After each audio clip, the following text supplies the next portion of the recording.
Hey guys, tonight we're stepping behind velvet curtains, past gold-inlaid doors and silk-covered secrets into a world that's as seductive as it is sinister, the royal harem.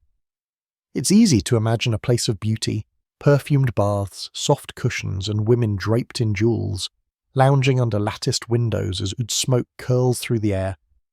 But let's be honest, this wasn't a day spa. It was more like a high-stakes survival game wearing a silk robe.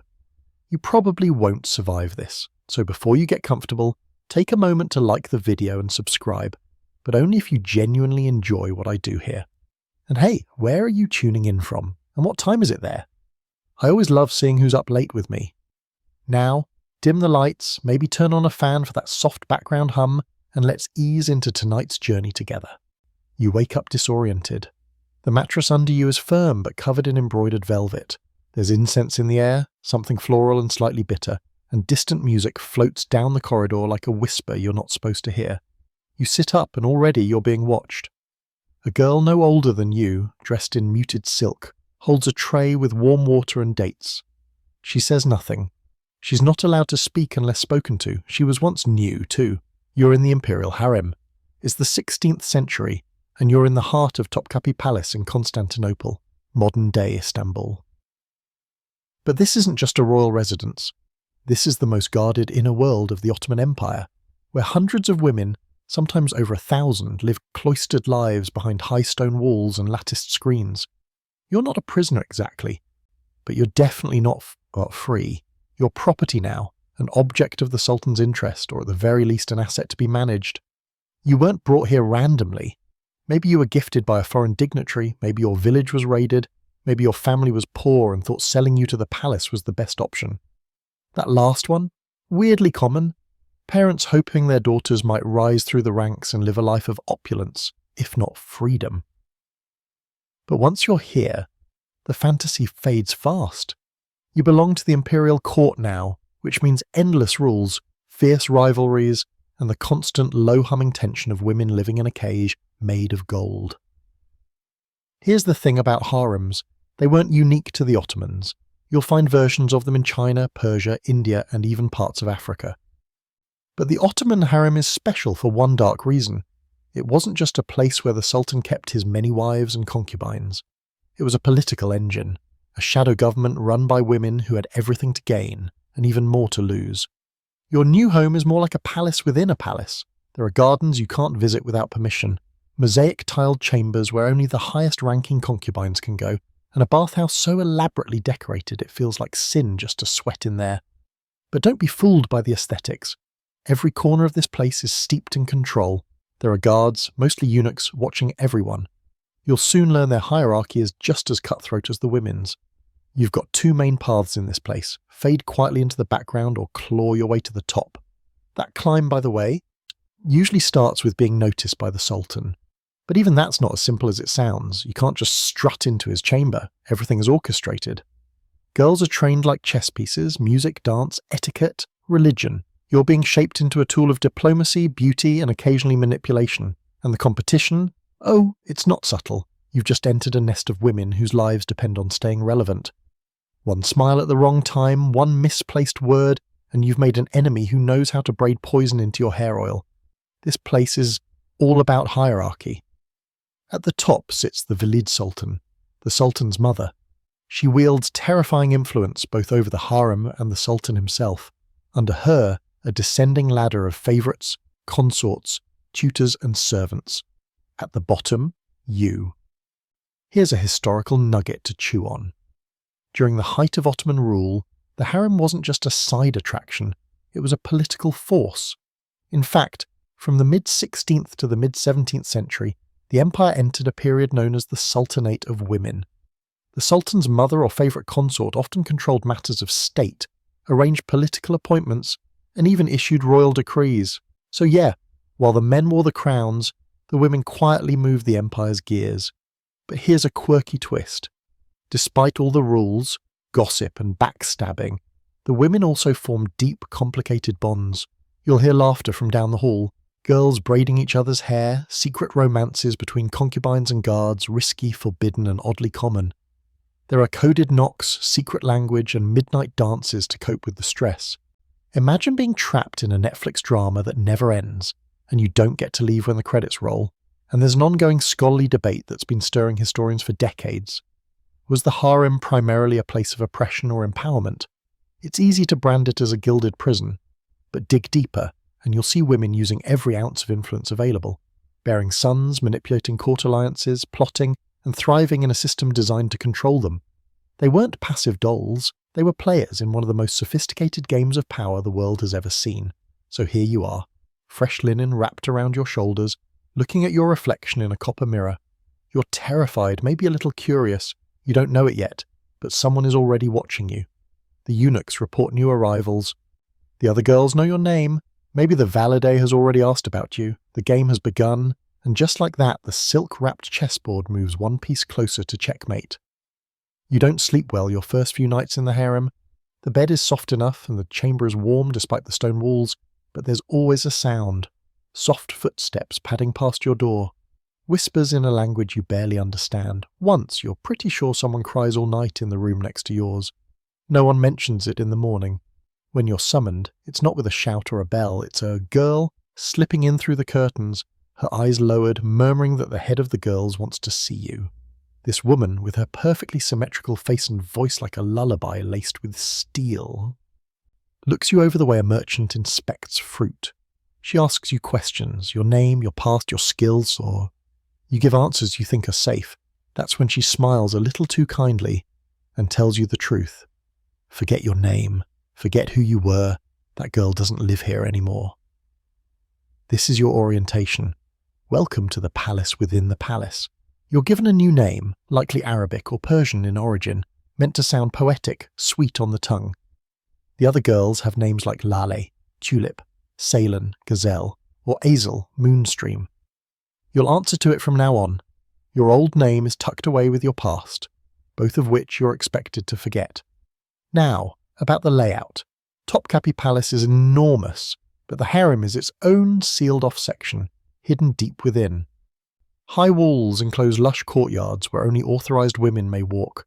The air always smells like rosewater and roasted spices. Intricate tiles line the corridors, their blue and gold patterns swirling like water under your feet.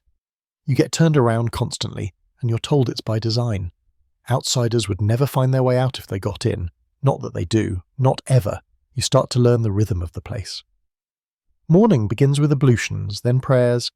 After that it's lessons, language, poetry, history, even Quranic studies if you're in one of the upper training tiers.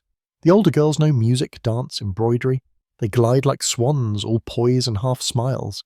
But behind those smiles, you can sense it, the calculation. You hear about one girl who faked an injury just to get assigned massage duty in the baths where the Sultan occasionally visits. She got noticed and suddenly she's wearing better fabric, eating sugared figs while the rest of you eat lentils. She doesn't talk to you anymore. But not everything here is shallow vanity or court intrigue. You're given access to a stunning library tucked in a quiet alcove behind carved cedar doors. One of the older concubines teaches you calligraphy. She says, "A woman's mind is sharper than her tongue, and both can kill." It sticks with you. Over time, you begin to see the harem not just as a place of glittering suppression, but as a breeding ground for intellect, if you're brave enough to reach for it. Still, you can't ignore the hierarchy. The Valida Sultan rules this world. She lives in the grandest suite, with attendants who drift around her like smoke. She is the Sultan's mother, and her word is law. Below her are the Cadens, official wives, and then the Iqbals, the favoured concubines. Beneath them, a sea of women like you. You might be property, but you're also potential. Every smile you give, every story you listen to, every bit of kindness or cruelty, it's all part of a larger audition. And oh, the rules. You can't speak unless spoken to. You eat when you're told. You can't write letters to anyone outside. The windows are covered in wooden latticework, letting light in but keeping prying eyes out. You realise quickly this isn't a home. It's a machine, and everyone inside is a moving part. Stop moving? You rust. Rust here means exile, or worse. Now, here's a delicious historical detail. The Ottoman harem was managed like a bureaucratic department. The women were divided into ranks, had job descriptions, and were evaluated regularly. Promotions weren't just about beauty, They were about discipline and loyalty and shrewdness, the most desirable outcome for a concubine, to bear a son, a prince. That would change everything. But don't romanticize the climb. Every woman above you is also trying to keep her place. And while the Sultan's love might seem like the golden ticket, it's also a trap. His affection is fickle. One night with him might mean pearls and private gardens, but it might also mean being shuffled to the old palace if he loses interest. Retired, they call it. That's generous. You'll live out your days among other forgotten women, cared for but ignored. Perfumed ghosts in silk cages. There's a whisper going around about a girl who tried to run. She scaled a courtyard wall one night, broke her ankle on the landing, and was never seen again. Some say she was sent to a monastery. Others say her body washed up near the Bosphorus weeks later, her wrists tied with the gold thread, pretty, poetic, and final. Nobody talks too loudly about it. And here's a bit of oddity for you. Some of the eunuchs in the harem, those quiet, watchful men in black robes, weren't born anywhere near the empire. Many were taken from Sudan as boys, castrated, and sold into Ottoman service. It's one of the darker corners of this system, one where men are stripped of manhood to ensure the purity of the harem. Ironically, they end up holding more power than almost any woman in your world. Debate still simmers among scholars about how voluntary this system really was. Were the concubines brainwashed? Or were they active agents, working the system like seasoned diplomats? Some argue the line between empowerment and exploitation was constantly blurred, maybe even meaningless in the context of the harem.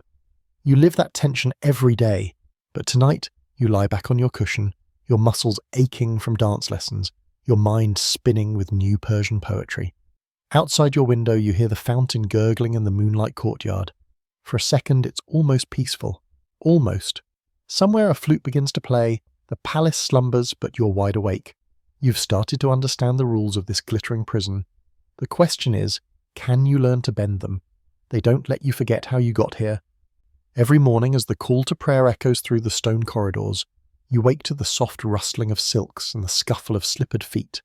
You lie there for a moment, staring at the carved ceiling above you, remembering a different life, a room that didn't smell like rose oil, a sky you could actually see. But that's over. The past is a place you're not allowed to visit anymore. You don't talk about your arrival out loud, but it never quite leaves you.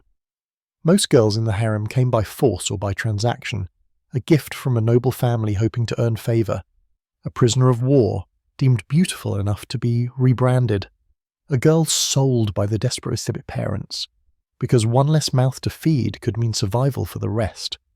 You remember the moment you were chosen. The way the men who took you spoke about you like you were already dressed in gold. They said you'd live in luxury, that you'd be safer in the palace than out there. And part of you believed them, because what choice did you have? The first night inside the harem is nothing like the fantasies sold in stories. There's no dramatic unveiling, no soft music, no warm welcome. You're bathed by strangers in water that's too hot, scrubbed until your skin feels raw, and perfumed until your own scent disappears. You're clothed in simple linen and led into a dormitory with other girls who don't look at you. Not out of cruelty, but because new arrivals are fragile like soap bubbles, touch them too soon and they pop. You're told to rest, but you don't. You lie awake thinking about what's next, about who these other girls are. Some of them seem calm, too calm. You'll find out later that a few have already been here for years, still waiting for their chance. They move with the grace of dancers, but their eyes dart like prey. One of the first things you notice is that everyone speaks differently. The girls are from all over the empire, and beyond. Slavic, Circassian, Georgian, Greek, Hungarian, African. They're bound not by blood, but by proximity and purpose. Everyone is taught Ottoman Turkish, but for many it's their second or third language. Misunderstandings are common and sometimes intentional. Words are weapons here, softly spoken, sweetly sharpened. You also realize the harem isn't just about beauty. There's a system, and it runs like a well-oiled clock. The newcomers are trained, ranked, and observed. Your teachers, older women with faces like wrinkled parchment and eyes that see everything, teach you to dance, sing, serve, flatter. You're instructed in embroidery, music, poetry, and history, but also in discretion, silence, and survival. Once in a while, someone rises quickly. A girl who catches the attention of the Sultan or his chamberlain, or someone sponsored by a powerful patron. But for most, it's slow, agonizingly so. You start as a simple kid or a slave girl. If you're clever, beautiful, and lucky enough, you may become an Iqbal, a favourite. Only a few ever become Kadin, the Sultan's official consorts. Fewer still bear his children, and only one, just one, will be the mother of a future Sultan. That's the ultimate jackpot. That's how you become untouchable. Still, the journey there? Dangerous. Think of it less like climbing a ladder and more like inching across a rope over boiling water with other girls jostling you from both sides. Here's a little historical twist for you. Many of the girls who became the most powerful women in the Ottoman Empire started just like this, purchased in markets or taken as tribute. Roxolana, also known as Hurrem Sultan, was a Ukrainian girl sold into slavery. She didn't just become a favourite, she became the Sultan's legal wife, something no concubine had done in centuries.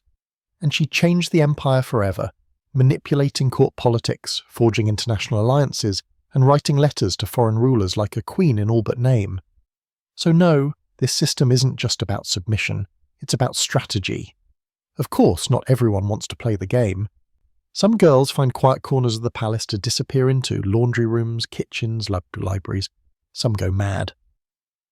You've heard about the ones who started talking to shadows, believing they were visited by jinn. A few simply fade, their presence becoming so faint that even the eunuchs forget their names. You try to avoid that fate. Your body learns to move differently here. You walk slower, glide when possible. You bow your head at the right angle. You watch everything, the way certain concubines are treated, how they're addressed, who gets citrus fruits in the morning and who doesn't. It's all a message. Everything in the harem is layered. A gift isn't just a gift, it's a warning. A glance is never casual. And silence is loud here. The eunuchs are another story. You don't know what to make of them at first. The chief black eunuch is a man with a face like carved ebony and eyes that never blink. He walks through the harem with total authority, and the women part for him like water. He's the only man allowed regular access here. You know what was done to him to ensure that access. It makes your stomach turn. He has power, but at what cost?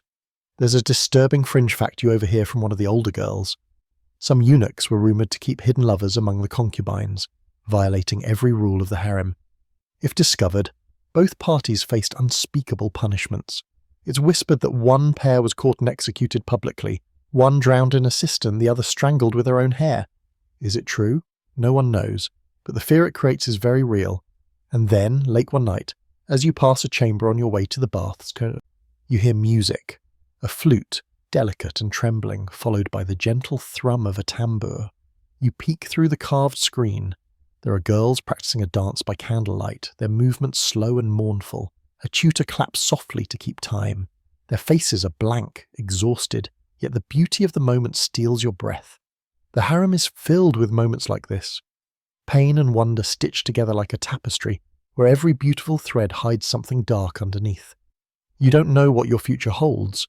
Maybe you'll rise. Maybe you'll vanish. For now, you memorize everything, the names, the routes, the faces, the rules. You've learned one truth, clear as the moon through the lattice. Survival here isn't about being the most beautiful. It's about being the one who sees everything, says little, and waits for the perfect moment to move. You hear about her before you ever see her. The whispers come in layers, like the silk scarves the girls wear to cover their hair when passing through the higher quarters. She controls the Sultan, someone says over breakfast. She once had a girl exiled for sneezing too loudly, another murmurs in the bathhouse. Don't look her in the eye unless she speaks to you first. The warnings come with sideways glances and lowered voices. You don't even need to ask who they're talking about. There's only one woman who commands that much fear inside the harem, the Valida Sultan. She is the mother of the Sultan, the beating heart of the palace within of Halos, and if the harem is a storm of jealousy and competition, she is the eye at its calm, calculating centre. No one moves without her knowledge. No decisions are made without her approval, and if you think that title is ceremonial, think again. She might not wear a crown, but she holds more power than most men in the empire. The day you're summoned to serve her is the same day your stomach decides it would rather tie itself in knots than digest food. You're dressed carefully by older girls, your nicest garments, your hair twisted into delicate braids. You're scrubbed until your skin is as soft as a peeled grape, and then they dust you with rose powder so fine it leaves a shimmer behind. When you're finally led into her chambers, the silence is deafening. The walls here are covered in gold-etched verses, and the furniture is low, sleek, and intimidatingly spotless. No one talks, no one coughs, no one breathes too loudly. She doesn't look at you right away. She's seated on a cushion, her back impossibly straight, a string of prayer beads slipping between her fingers like water. When she finally does glance your way, it's brief and impersonal, like she's checking if you're worth the trouble of a second look. Apparently you are. She gestures, and you step forward to pour her tea. Your hands shake, just a little, but not enough for her to comment. She sips once, then nods. You learn quickly, she says, her voice low and even. That's all. You've passed some invisible test. For now, she rules not just with words, but with presence. Everyone in the harem bends to her rhythm, whether they admit it or not. You learn that she was once a concubine too, like all of them. She started at the bottom, young and frightened, but she gave the Sultan a son. This Sultan, the one who rules the empire now, and that changed everything. From that moment, her rise was unstoppable. Now she decides who serves in the harem, who sees the Sultan, who gets to speak, who disappears. Historically, the role of Valide Sultan was a game-changer in the Ottoman Empire. Unlike European queens who often had symbolic power, the Valide was often the real engine of imperial politics. She had direct access to the Sultan, a private fortune, a massive network of allies, and in many cases, a cold, sharp sense of timing. In some reigns, she controlled the appointment of grand viziers, advised on wars, and even negotiated with foreign diplomats, through intermediaries, of course. And while her son sat on the throne, she pulled the strings behind the curtain. Here's a strange little detail that sticks with you. The Valide Sultan often lived in her own massive wing of the harem, with private courtyards, fountains, and chambers so large you could get lost in them. It's rumoured that she even had secret passageways to the Sultan's quarters, so she could appear or disappear at will. No one can confirm if that's true, but it certainly feels possible. This place hides more than it reveals. As for you, serving her becomes a double-edged gift. It means you're being noticed. You're trusted to some degree, but it also means you're being watched closely. Nothing you do goes unnoticed now. If you trip, someone will whisper that the Valide's girl is clumsy. If you talk too much, they'll say you're indiscreet. You carry her name like a banner and a curse. There's a hierarchy within her chambers too. Older women who've been with her for years, some of them well past their youth, guard her like hawks. They test you with veiled questions, provoke you with subtle jabs. One offers you a tray and snatches it back just as you reach for it. Too slow, she says with a thin smile. Another corrects your posture mid-step. Every mistake is a test, every correction a lesson. You learn that the Valide doesn't scream or punish outright. She simply rearranges your world. One morning you're serving tea in their outer chamber. The next you're reassigned to the laundry for a week. She lets you sweat, worry, wonder, and then she calls you back, offering no explanation. That's how she trains loyalty. Not with cruelty, but with calculated uncertainty. You begin to crave her approval, the way a drowning person craves air. But here's the scholarly debate that never seems to end. Was the Valida Sultan a feminist icon or a master manipulator of a broken system? Some argue she bent the rules of patriarchy to carve out her own empire. Others say she reinforced the very structures that enslaved women, using ambition as a weapon rather than a liberator. The truth probably lives somewhere in between, tangled up in power, survival, and the kind of ambition that has no room for moral clarity. You see it now, how the Valide holds power not just through the Sultan, but through every girl who passes through this harem.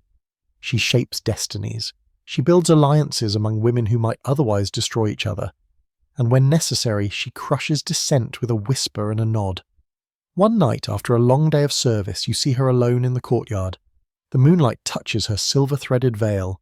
She's seated near a fountain, watching the water ripple. You freeze, unsure whether to approach or flee.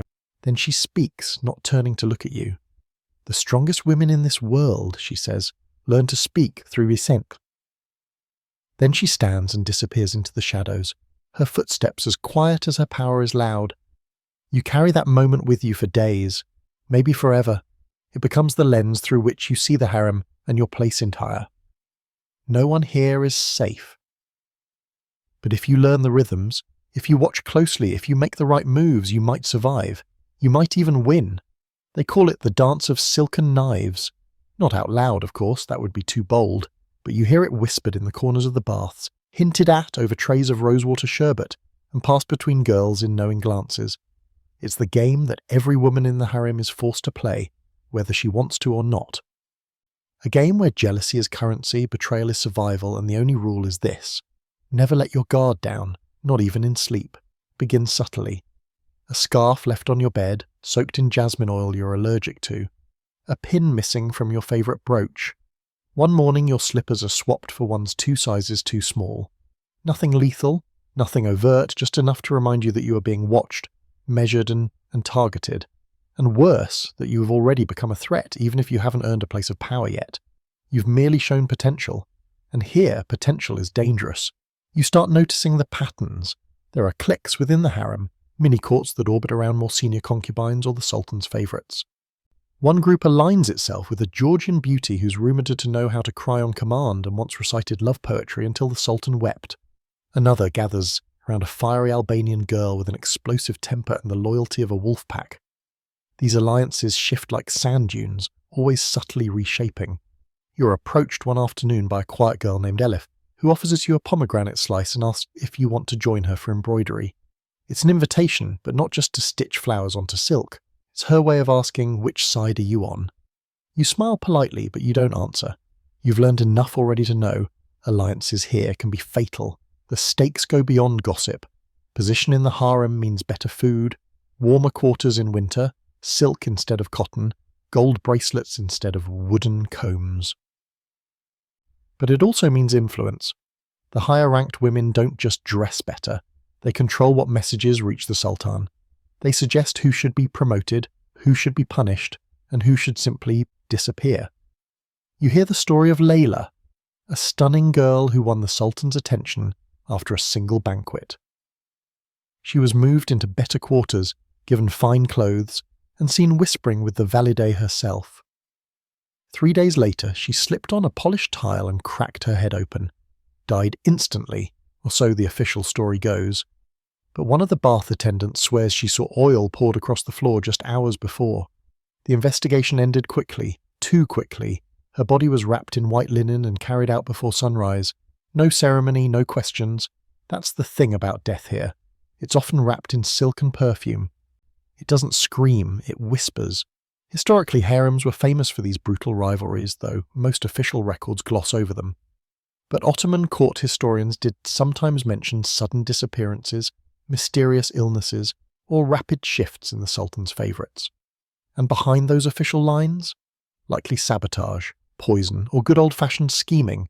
Some harem women were even rumoured to keep small vials of poison hidden in their jewellery, just in case. The fringe fact: a few may have learned how to extract poisons from certain flowers grown right in the palace gardens, not that you'd ever be able to confirm it. That kind of knowledge was passed down like a family heirloom, quiet, deadly and private. But what historians still argue about is just how organised these rivalries were. Some scholars claim the women acted alone, each one clawing for the sultan's gaze in isolation. Others believe entire factions existed within the harem, quietly mirroring the political struggles in the outer court. Women didn't just compete for love, they fought for influence. And some, especially those bearing princes, manoeuvred like politicians behind closed doors. That's the part no one ever told you. The harem is not a romantic prison. It's a political crucible. Every bath, every feast, every game of chess is just another move in the larger struggle for survival. You watch how the older girls speak in riddles. They compliment each other's hair while assessing whose braid is thicker. They offer sweets while glancing to see which tray you take from. They laugh at jokes that sound innocent, but carry barbs if you listen closely enough. It's theatre. Every moment is theatre. You begin playing your own version of the game. You smile, but only just enough. You ask questions, then pretend to forget the answers. You let others underestimate you. You adopt the posture of someone meek, harmless. You become invisible on purpose. And it works. You start to hear things: who favours who, who's lost the sultan's attention, who's expecting, who's bleeding. And in between all of this, there are real relationships trying to survive the rot. You watch 2 girls who share a room press their foreheads together at night like sisters, comforting each other in whispers. You catch another gently tucking a scarf over her roommate's sleeping shoulders. These small moments of tenderness exist, but they are brittle. Even love, here, must be guarded. One morning you awaken to find the bed across from yours empty. No warning, no goodbye. The sheets are folded, her perfume still lingers. Her name is never spoken again. You don't ask what happened, you just notice later that week a new necklace around the neck of the girl who used to glare at her in the mirror. A promotion, perhaps, or a warning. The eunuchs don't intervene. They maintain order, yes, but internal rivalries? That's not their concern. The system was designed to keep the women hungry, for attention, for affection, for power. Jealousy is not a flaw of the harem, it's a feature. And still, every now and then, you catch glimpses of beauty that almost make you forget. A girl singing by herself in the courtyard, her voice like warm honey. A ribbon of red silk caught on a branch, fluttering in the breeze like a banner from another world. The scent of orange blossoms in spring, adore. Drifting in from the outer gardens you're not allowed to enter. The harem may be brutal, but it is also unbearably beautiful. That's part of its cruelty.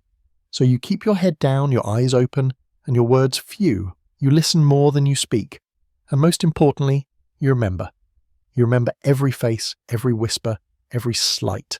Because one day, if you're lucky, you'll be in a position to choose who rises with you, and who vanishes silently in the night. The Sultan's favour is like lightning. It strikes fast without warning, and if you're standing in the wrong place when it hits, you might just burn. You learn this not from stories, but from watching it unfold in real time. How a girl can rise in a single night and just as quickly fall. Around here, desire is a weapon, and the Sultan's gaze is both a blessing and a curse. You see it happen to a girl named Yasmin. One day, she's nobody. Just another soft-voiced concubine moving through the corridors like smoke, unseen, barely acknowledged. The next, she's wearing a kaftan trimmed with gold thread, her hair coiled into elaborate braids held together with jewelled pins. Word spreads fast. She was summoned. She danced for him, poured his wine, made him really laugh. Just like that, she's a favourite. An Iqbal. For most, that would be a dream come true. Better quarters, better food, privileges, protection. But there's a glint in Yasmin's eyes now, something hard and wary. Her steps are slower, more deliberate. You can tell she's already seen what happens to favourites who don't stay favoured. Because once you've had the Sultan's attention, every other woman in the harem has a reason to hate you. She starts receiving gifts, bolts of silk, trays of figs dipped in honey, rose pearls shaped like teardrops. But she also starts finding strange things left in her chambers. A brush with a broken handle, a mirror with a thin crack that wasn't there before. Once, she finds her favourite slippers soaked through, hidden at the bottom of the washing basin. No one confronts her directly. That would be foolish. Instead, it's all shadows and suggestion. And Yasmin? She tumbles through it. She's smart. She doesn't lash out. Not yet. But it changes her. You notice how her laugh grows quieter, how her eyes scan the room even as she pours tea. Her beauty might have elevated her, but now it's painted a target on her back. And this is where you begin to understand the twisted truth of the harem. Power here doesn't just come from being desired.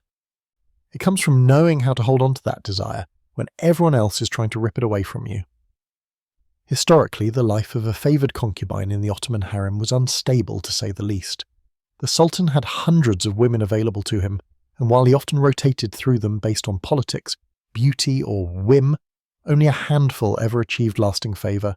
Some stayed in his graces for years, others vanished after one night. And the consequences of falling from favour? Sometimes just a demotion, sometimes exile to the old palace, and sometimes, though the records are vague, something more final. You remember another tale, an older one the laundry girls whisper about late at night. There was a woman once who bore the Sultan a child and believed herself untouchable. She had a fountain built in the courtyard near her chambers, filled it with floating lotus flowers, and held private banquets under the moon. Her rivals didn't poison her food or break her spirit. They simply convinced the Sultan she had grown too proud, too dangerous. One day her rooms were emptied, her name erased. The lotus fountain still stands. No one uses it now. That's the thing about this place, it never forgets, even when the people do. You try to understand what exactly the Sultan looks for. It's not just beauty. Every girl here is beautiful. They've been selected, trained, polished like gems. But some shine brighter than others. Some can speak 4 languages and quote Persian love poetry. Others know how to play an ode so sweetly that it makes grown men weep. And a few know how to listen, really listen. The Sultan, like all men in power, is used to being worshipped. What he rarely gets is someone who makes him feel seen. Of course, there's another layer to all of this, the darker one, the part no one talks about too loudly. The Sultan has needs, and not all of them are gentle. Some girls emerge from his chambers with flushed cheeks and dreamy eyes. Others come back quiet, shaken. Once, a girl doesn't come back at all. They say she became ill, but no one believes that. And then there's the question that scholars still wrestle with. Was the Sultan truly the centre of power in the harem, or just another pawn in the game? It's easy to picture him as the all-powerful figure, choosing from among hundreds of women at will. But look closer, and you'll see how often his choices were shaped, influenced, and even manipulated by the women around him. His mother. His favourites, his sons' mothers. The harem might have been his playground, but it was never entirely his kingdom. You begin to watch Yasmin closely, not out of envy, at least not yet, but curiosity. How does she survive now that she's in the spotlight? She becomes colder, not cruel exactly, but distant. She stops eating with the rest of you, stops laughing. You see her once, alone in the courtyard, reciting something under her breath. A prayer, maybe, or a poem, or a threat. You can't tell. And you realise something else. Being the favourite doesn't mean you've won. It means you've entered a more dangerous arena. The rules are the same. Betrayal, manipulation, silence. But the stakes are higher, much higher. And then one night she's gone. No one sees her leave. No one hears the sound of her footsteps in the corridor. Her quarters are sealed by morning. Her belongings are already packed away. No explanation is given. The harem simply moves on as it always does. And in the silence she leaves behind, you feel something shift. A new girl is summoned to the Sultan that night. The cycle begins again. You lie awake, staring at the stars through the carved wooden lattice of your window. Somewhere in the palace, music plays softly. A flute, perhaps, or an A. The sound is beautiful, aching with something that almost feels like longing. But here, even beauty has teeth. You close your eyes and think, if the Sultan ever calls for you, will you survive it? Or will you become another name spoken only in whispers, another ghost sewn into the curtains of this gold-trimmed cage? The first time you catch a real glimpse of him, it's almost accidental. You're walking with a tray of honey-soaked pastries through the northern corridor, the one that skirts the edge of the harem, and connects to the palace library. Normally, that hallway is empty, off-limits, quiet as a crypt. But today there's movement, voices, the soft footfall of slippers mixed with the unmistakable sound of men's boots on marble. You stop dead, heart thudding in your throat, and tuck yourself into a shadowed alcove just in time to see him pass. The Sultan. He isn't tall, but his presence fills the corridor like smoke. He wears dark green silk, stitched in gold thread that catches the light with every step. His beard is neatly groomed, his eyes unreadable. A jewelled dagger swings from his belt. Not that he needs it. He is the living law of the empire. Behind him, 3 black eunuchs follow, silent, alert. One glances your way, but doesn't raise the alarm. You've become good at hiding. The Sultan pauses at the archway, leans close to whisper something to the chief eunuch, and then disappears down another corridor. You exhale only when the sound of footsteps fades. The tray in your hands trembles slightly, and a drop of syrup lands on your wrist. You wipe it away with the back of your sleeve and walk on. You've been in the harem for months now, and that brief sighting is the closest you've come to the man who controls your fate. You realise how strange that is, how distant he remains, even though every woman here is, in one way or another, waiting to be chosen by him, to be seen, touched, loved, or feared, because the Sultan's desires are unpredictable, and they aren't always about romance. Some girls tell stories about what it's like to be summoned. The anticipation, the fear, the perfume rituals that take hours. You must be bathed, powdered, oiled, braided, draped in layers of gauze and velvet. Your body is turned into a gift, beautiful, passive, unwrapped with expectation. But make no mistake, this isn't a fairy tale. It's a performance, and sometimes the curtain falls harshly. You remember a story whispered during a bath, of a concubine who corrected the Sultan's pronunciation of a Persian verse during dinner. A small thing, a poetic misstep. The next day she was reassigned to the old palace. No explanation, no ceremony. The palace teaches you quickly. The Sultan may be distant, but his reach is long. What scholars continue to debate is what the Sultan actually wanted from his harem. Was it really about pleasure? Companionship? Political stability? Some believe the harem served more as a tool of dynastic control than of indulgence. After all, it was the Valide Sultan and her advisors who controlled access to him. Even his romantic decisions were often filtered through political logic. You don't just sleep your way to power, you have to navigate a minefield of allegiances, egos and expectations. But others argue that the Sultan's needs shaped the harem entirely, that his preferences dictated beauty standards, languages taught, even the music played during bath ceremonies. If he enjoyed poetry, girls were drilled in verses. If he liked dancers, suddenly half the harem took up choreography. You become whatever he wants, until he wants something else. And then, of course, there are the rumours. One involves a mysterious chamber at the far end of the palace, a private garden enclosed by high walls where the Sultan entertains his most secret favourites. Only a handful have ever been seen entering, fewer still exiting.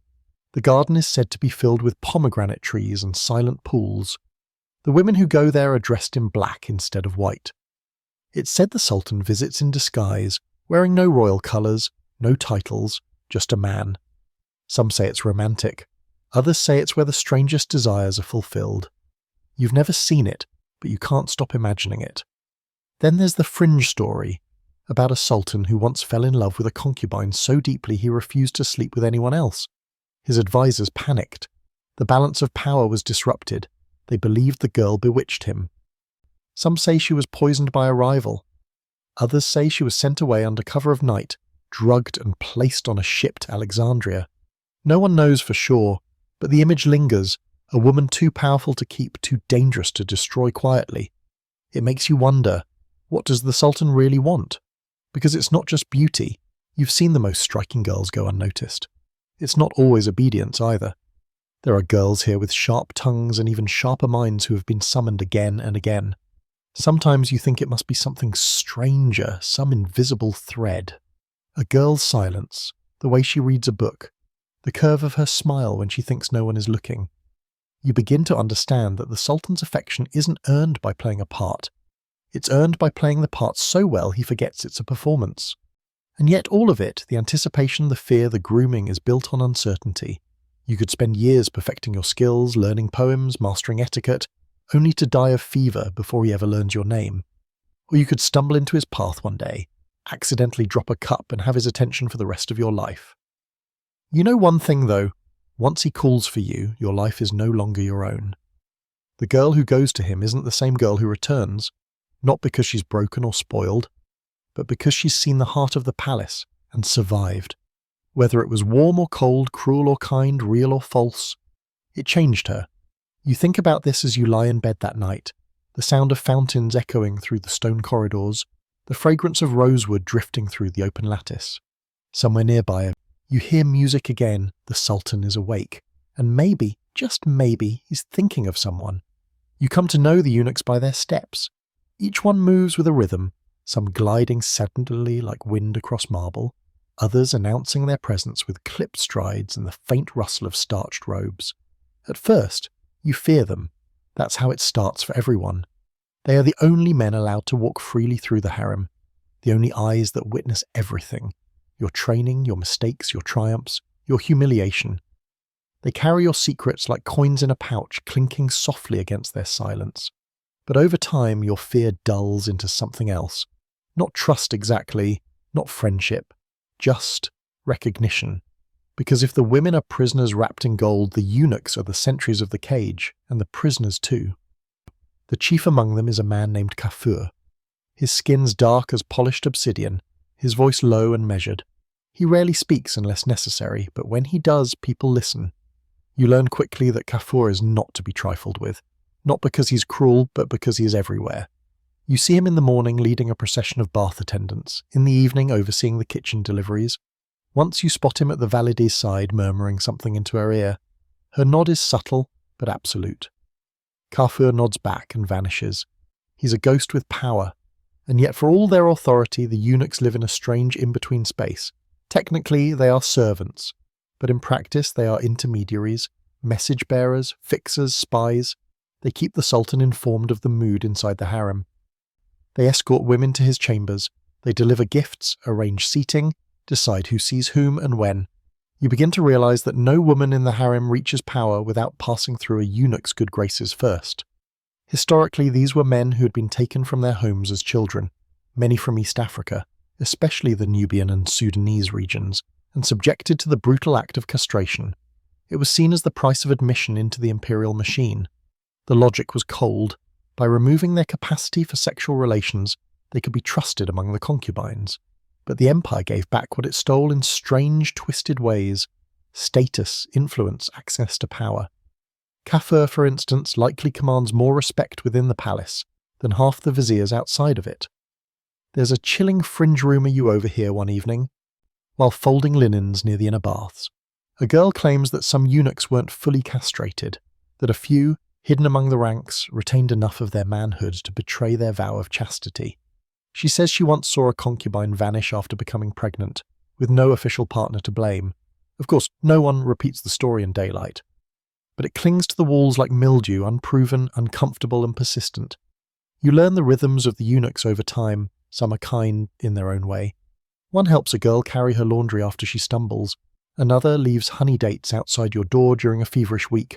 No note, no explanation. Others are cold and mechanical, performing their duties with the detached precision of clockwork. A few are cruel, not overtly, but with silence.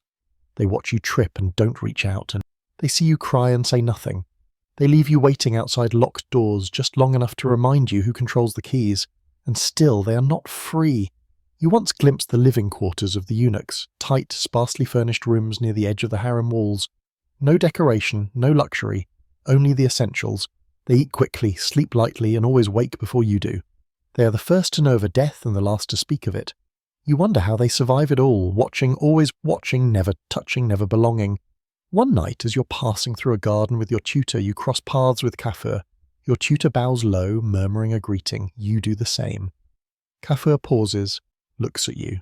You learn quickly, he says. It's the second time someone has said that to you since you arrived. The first was the Valide Sultan herself. You don't reply, just bow your head as expected. But inside, you hold on to it like a gem in your palm. Not because it flatters you, but because it tells you something else. You're being watched. Scholars still debate the depth of the eunuch's role in palace politics.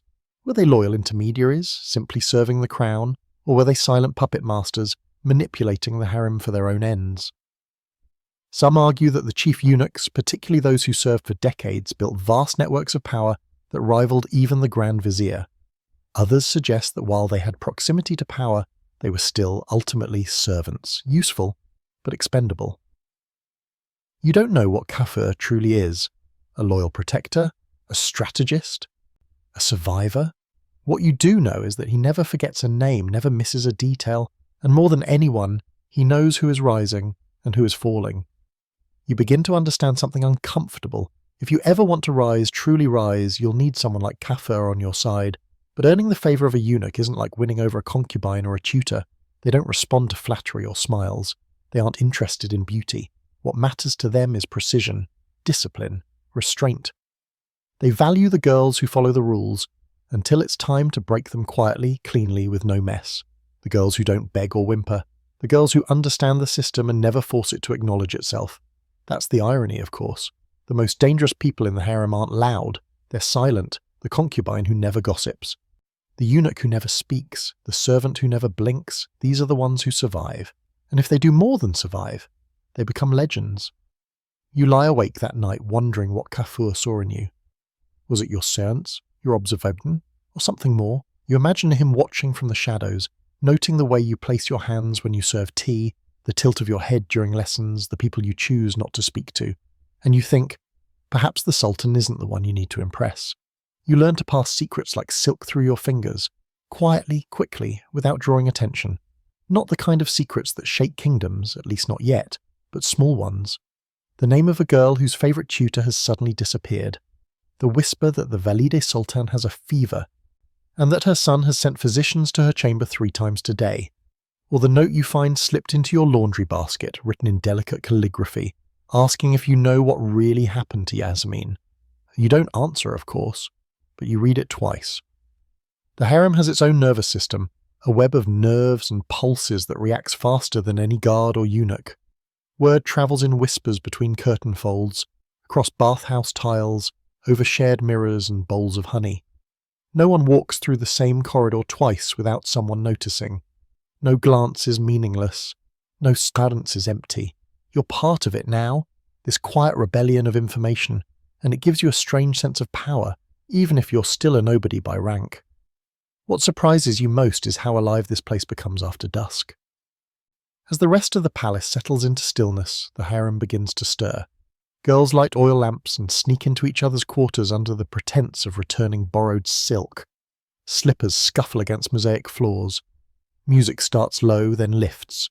Flutes, lutes, an occasional drum so soft it feels like a second heartbeat. The air grows thicker with incense and possibility. In these hours, the veil of discipline thins. People laugh louder, sigh deeper, and sometimes, if you listen close, confess things they'd never say under sunlight. You hear a story one night in the bathhouse, whispered beneath a flurry of steam and rosewater. A girl claims that 2 concubines passed messages by threading words into embroidery. Not letters, but patterns, specific stitch styles that stood for entire thoughts. Another girl nods knowingly and says her friend used scented oils to communicate. If her hair smelled of jasmine, it meant safe. Rose meant danger. Amber meant meet me. You don't know how much of it is true, but you start paying attention to the patterns stitched into the sleeves of your peers, to the scents that trail behind them like veiled warnings.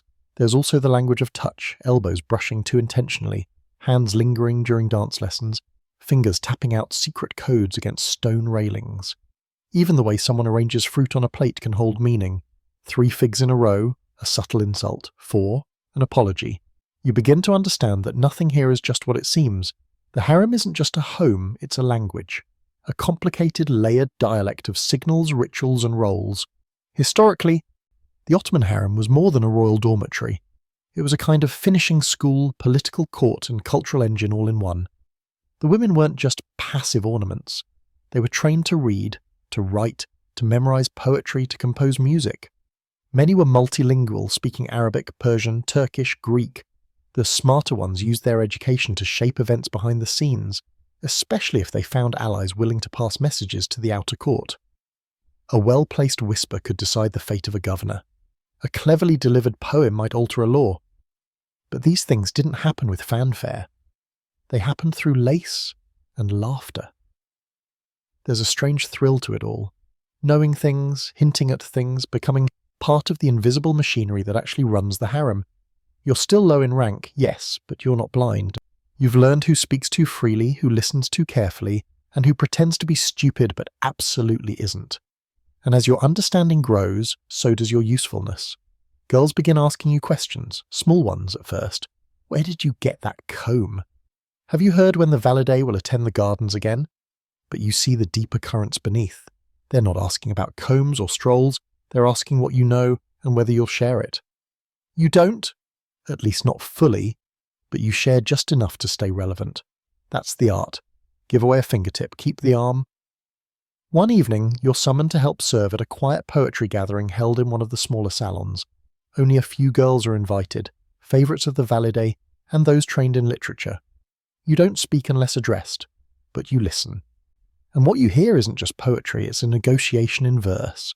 The poems exchanged between 2 of the girls aren't about birds and rivers. They're about ambition, veiled behind metaphors. One girl speaks of a nightingale longing for a higher perch. The other replies with a tale of a snake hiding in the grass below. Everyone laughs, but you see the flicker of recognition in their eyes. That wasn't about animals, that was a warning. That's when it hits you. This entire place runs on double meaning. Even when the Sultan speaks, he does it through symbols. A bowl of cherries delivered to a girl's chamber means he's thinking of her. A silk shawl embroidered with tulips. A request, a gold bracelet without a clasp. A silent goodbye. Everything is coded. Everything is filtered. The real language of the harem isn't Ottoman or Arabic. It's subtext, and you're becoming fluent. There's a fringe tale told by the older bath attendants about a woman who never spoke a single word to the Sultan, yet held his favour longer than anyone else. They say she wrote him letters in invisible ink, using lemon juice and rosewater. Her messages were brief, poetic, and always arrived folded into the petals of camellias. No one ever proved it, but when she died, the Sultan declared 10 days of mourning and refused all other concubines for a year. Whether or not it's true, you believe it could be. That's the strange contradiction of the harem. For all its constraints and rules, it's a place where imagination flourishes, because when you have no freedom, you invent it, in secret messages, in hidden codes, in subtle defiance. You begin to wonder what kind of message you'd send if you dared, what you'd hide in a poem, what scent you'd choose as your signature, what you'd risk for a chance to truly be heard. One night, as you braid your hair, you thread in a thin ribbon scented with cardamom, a spice no one else favours, just to see who notices. By morning, a girl from the Valide circle passes you in the hall and sniffs once, just barely. "Cardamom," she murmurs, her tone unreadable. "Interesting choice." You say nothing, just bow your head and keep walking. But your heart skips. You've spoken your first secret, and someone heard. They start teaching you things no one outside these walls would ever imagine. Not just how to walk or dance or smile, but how to watch, how to listen, how to disappear into a room while learning everything that happens in it. It's the kind of training that turns girls into ghosts, beautiful ones, fragrant ones, but ghosts nonetheless. You're being sculpted not just into a consort, but into something more dangerous, a witness with teeth.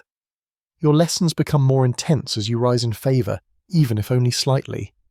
Each day brings a new instructor, a new demand. One woman teaches you Persian idioms, the kind poets use to veil insults in beauty. Another quizzes you on political names, governors, ministers, viziers, who is in favour, who is not, which pashas might soon fall. "Know them," she says, tapping her fingers on the map painted across the tiled wall. "They matter more than the songs you sing." But your favourite lessons come from the scribe.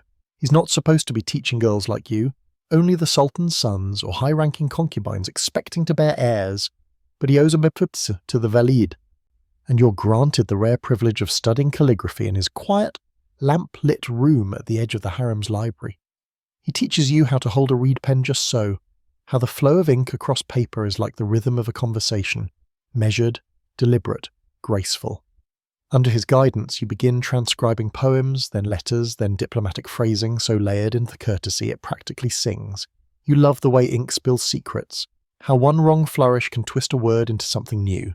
It's not just beautiful, it's power, pressed onto parchment, and with power comes danger. One day you find a note under your cushion. It's not addressed, but you know it's meant for you.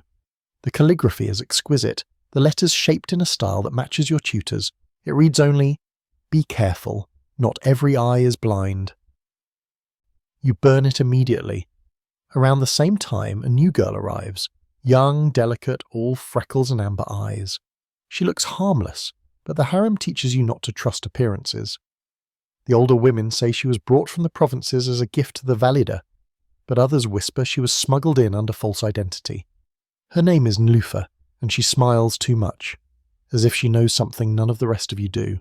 She asks questions, too many. She memorises names fast. She watches the eunuchs when they think no one is looking. And she's clever. Her embroidery is slow, but her poetry is sharp, unsettling.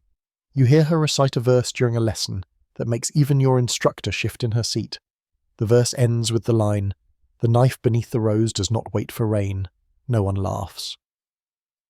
Nlufa just bows and takes her seat, her eyes flickering toward you for the briefest second. Later you learn that her calligraphy is flawless, and that she spends far too much time near the door to the Valide's private wing. Suddenly, the whispers around the harem sharpen. Someone is sending messages outside the palace. Unmarked scrolls passed through trusted eunuchs. Some say it's espionage, others think it's just love letters, but everyone agrees, if the Valide finds out, someone will vanish, maybe several someones. You retreat inward, focusing on your lessons, on perfecting your silence, but even as you sit by the window practicing your diacritics, your ears stay open. You learn the rhythms of the bathhouse gossip, who always hums before delivering bad news, who speaks in riddles when something serious has happened. You start keeping a mental log of it all, not for betrayal, but for survival. That's when your music lessons resume. A different teacher this time, older, colder, and far more exacting. She slaps your wrist when your fingers slide too carelessly along the oud. Music, she says, is not just for pleasure. It's how kings are seduced or destroyed. You don't ask what she means, but you think of the tales you've heard. Of concubines who sang lullabies laced with political messages. Of love songs that doubled as assassination cues. Of women who hummed the same melody every time a rival slipped from the harem's ranks and swore it was coincidence. Music too is a language here. You learn to play the tambour softly, gently, as if whispering through strings. Your instructor teaches you to listen to silence between notes, to let it stretch just long enough to make someone lean in. That's when you strike, she says, not with a note, with what comes after. That night, you begin composing your own melody, just a small one, quiet and unfinished, but yours. You don't know who will hear it or when, but it feels like something dangerous has shifted inside you, like the knife beneath the rose, and you begin to understand the full scope of what you're being trained for. Historically, the women of the harem were often far more educated than most women, and men outside the palace. They were diplomats, artists, strategists. Some scholars argue that the palace deliberately shaped its concubines into intellectual equals, not just physical companions. The Sultan didn't just need someone to warm his bed. He needed someone who could listen to court gossip, offer counsel, and predict betrayal before it bloomed. But here's the debate. Was this education a form of empowerment or just another kind of control? Were you being elevated or simply sharpened into a better tool? More valuable, yes, but still used. It's a question you ask yourself as you look at your reflection one evening. Your face hasn't changed much since the day you arrived, but your eyes are different. They don't scan rooms anymore. They read them. Every gesture, every glance, every word. You're not a girl anymore. You're a recorder, a performer, a blade disguised as silk. And deep down, under all the rituals and robes and rules, you know something that no one else knows yet. You're getting ready. You're learning all the songs, all the scripts, all the codes. And when the time comes, when the curtain rises, you'll be ready to play the part they trained you for. And maybe, just maybe, you'll change the script entirely. They call her a ghost, but ghosts don't bleed. You know that much. You know it because you see the red smear across her sleeve, hidden badly beneath a layer of pale green gauze. You know it because when she walks into the bathhouse, even the most arrogant girls lower their eyes. She's not the loudest, she's not the most beautiful, but when she passes you, your stomach knots, like your body recognizes danger before your mind catches up. Her name is Kosem. No title, no grandeur, not yet. Just Kosem. But her name already carries the weight of something ancient, something carved into the bones of this place. You've heard the rumours, of course. Everyone has. That she came from a Greek island, a gift to the Sultanate at barely 15. That she was trained in secret by the Valide Sultan herself, long before anyone knew what she would become. That she never cried, not once, not when she was taken, not when she was chosen, and not when she bore her first son. And most chilling of all, that the Valide regrets training her. She's not in favour now, not publicly, but there's movement in the palace when she moves. Eunuchs speak faster, concubines whisper more cautiously. When she enters a room, the energy shifts, as if everyone instinctively makes room for her ghost. And you've been assigned to serve her. It's a mistake, surely. A reassignment made without enough oversight, or perhaps on purpose, though no one explains why. You're told to bring her tea twice daily and assist with her chamber linens. Nothing important, nothing direct, but the first time you step into her quarters, you feel something tighten around your lungs. It's not just how quiet the room is, it's how every object is placed with precision. No stray hairpins, no extra cushions, no scent too strong. There's a fire in the hearth, barely crackling, and a glass perfume bottle on the windowsill filled with something too dark to be floral. She's seated by the fire when you arrive. Her head turns only slightly. She doesn't greet you, doesn't thank you, just watches as you pour the tea with hands that tremble more than you'd like. You're the one who smells of cardamom, she says, and it's not a question. You pause, only for a second, then bow your head. Yes, lady. Clever, underused, keep it. She says nothing else. You serve in silence. That's your first day. The next, she asks you to read aloud from a letter she claims to have found in the library. The letter is unsigned, half in Arabic, half in Turkish, and contains the kind of polite phrasing that means absolutely everything if you know how to hear it. You do. You've been trained to. You read it aloud, translating its subtext in your mind. A governor in Aleppo growing too confident. A trade route in disrepair. A shipment of ivory delayed, likely intercepted. Kosem listens without interrupting. When you finish, she nods once. You read like someone who knows what not to say. Again, not a compliment. A warning disguised as praise. You begin to see her more often, not because she requests it, but because tasks are handed to you by others. Deliver this letter. Bring this perfume.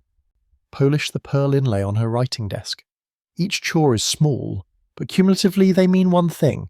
You're being tested. You know because she never thanks you, never corrects you, she only watches, and one day she speaks.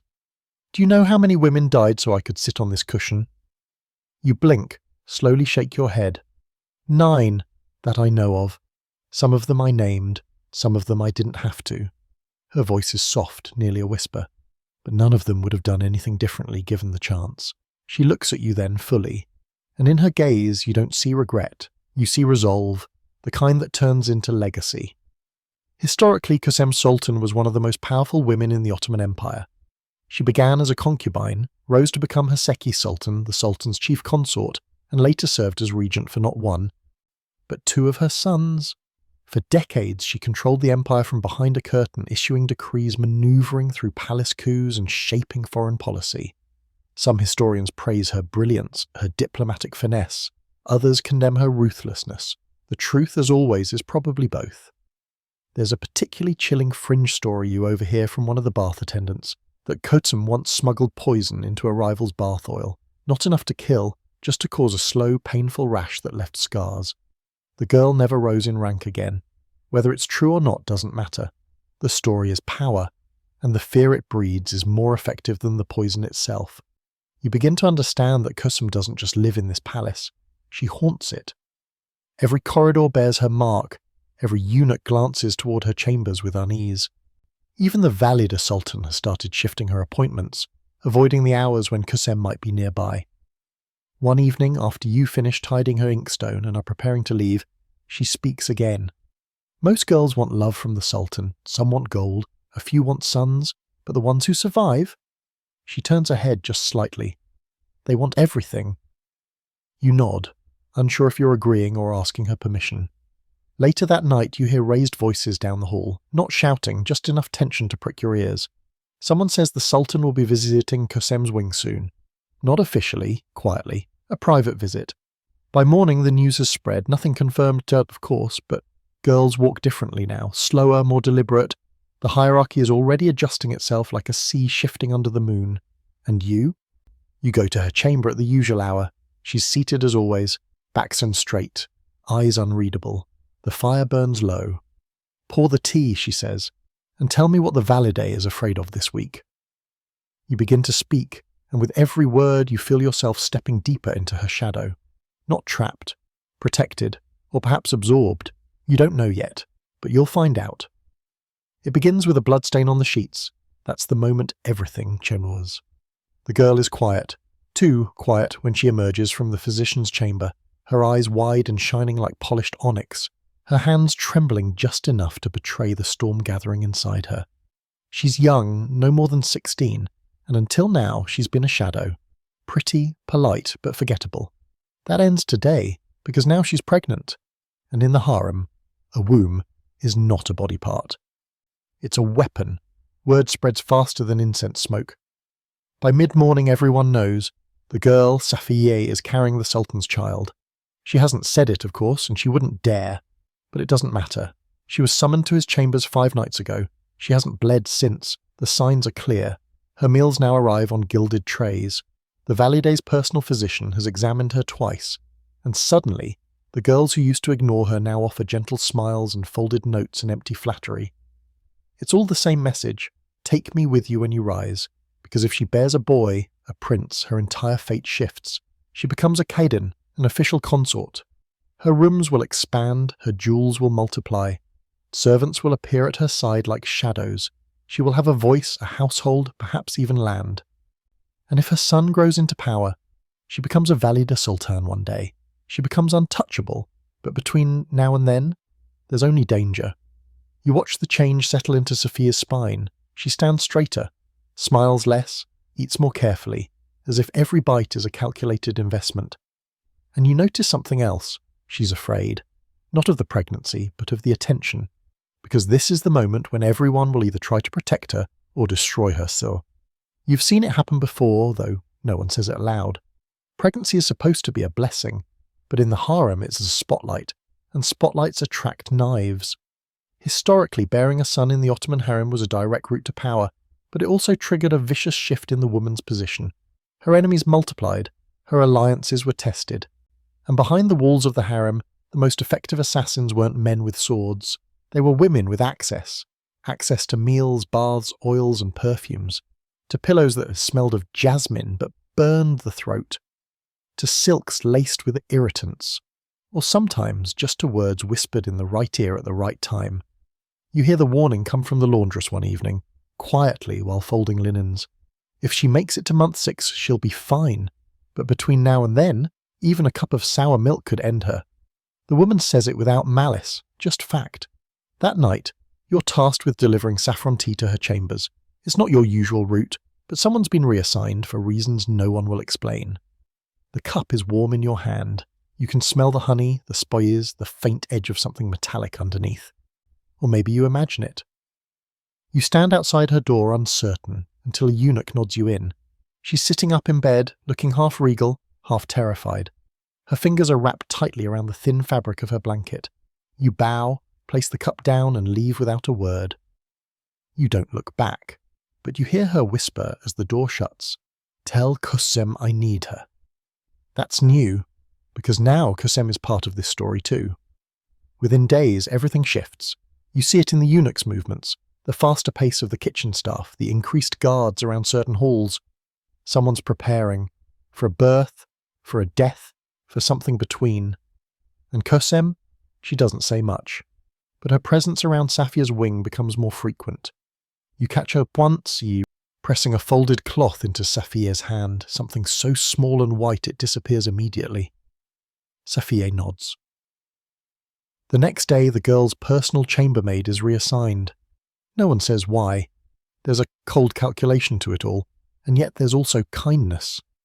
Kosem sends warm clothes, has the fires in Safia's chamber kept lit even through the night. She arranges for a lute player to visit once a week. Soft, melancholy songs that settle the air.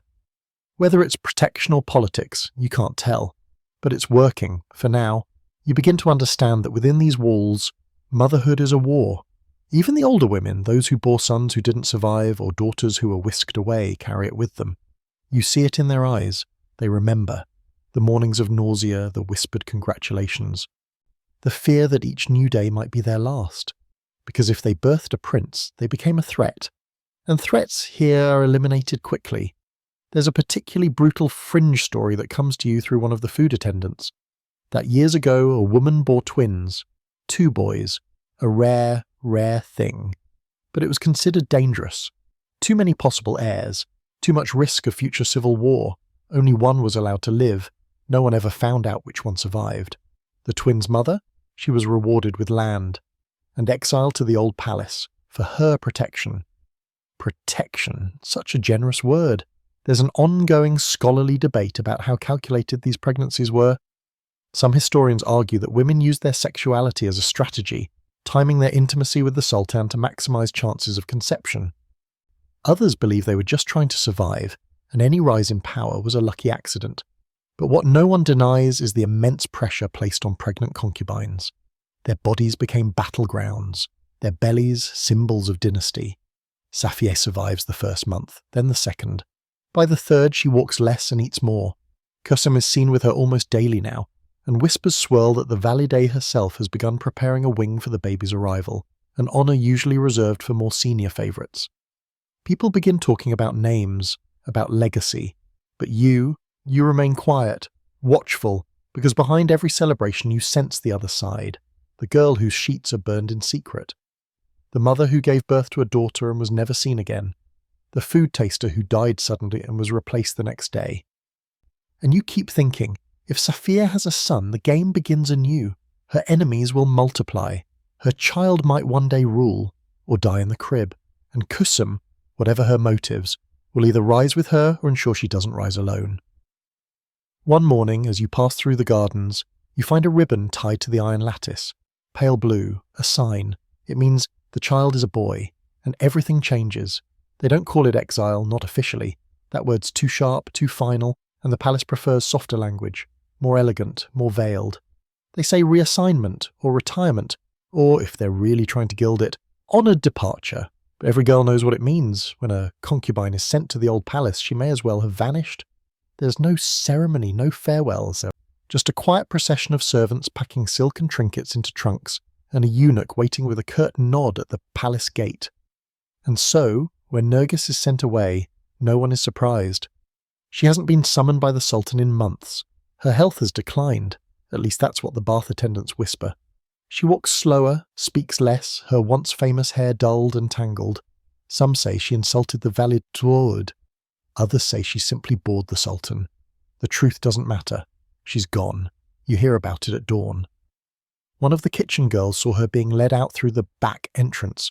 Her slippers left behind. Her chamber stripped of cushions by midday. By sunset, someone else is already moving into her room. The old palace is where forgotten women go. Not to die, necessarily, but to wither. Once the primary residence of the royal family, it now houses former favourites, widowed concubines, retired tutors and royal women whose usefulness has gone. It's a luxurious prison filled with fading beauty and bitter memory. You ask nothing, but you watch everything. In the weeks following Nergis's removal, the mood in the harem shifts. Everyone steps more carefully, as if they too might be exiled for speaking too freely or walking too slowly. Even the boldest girls lower their gazes. It's a reminder, sharp and cold.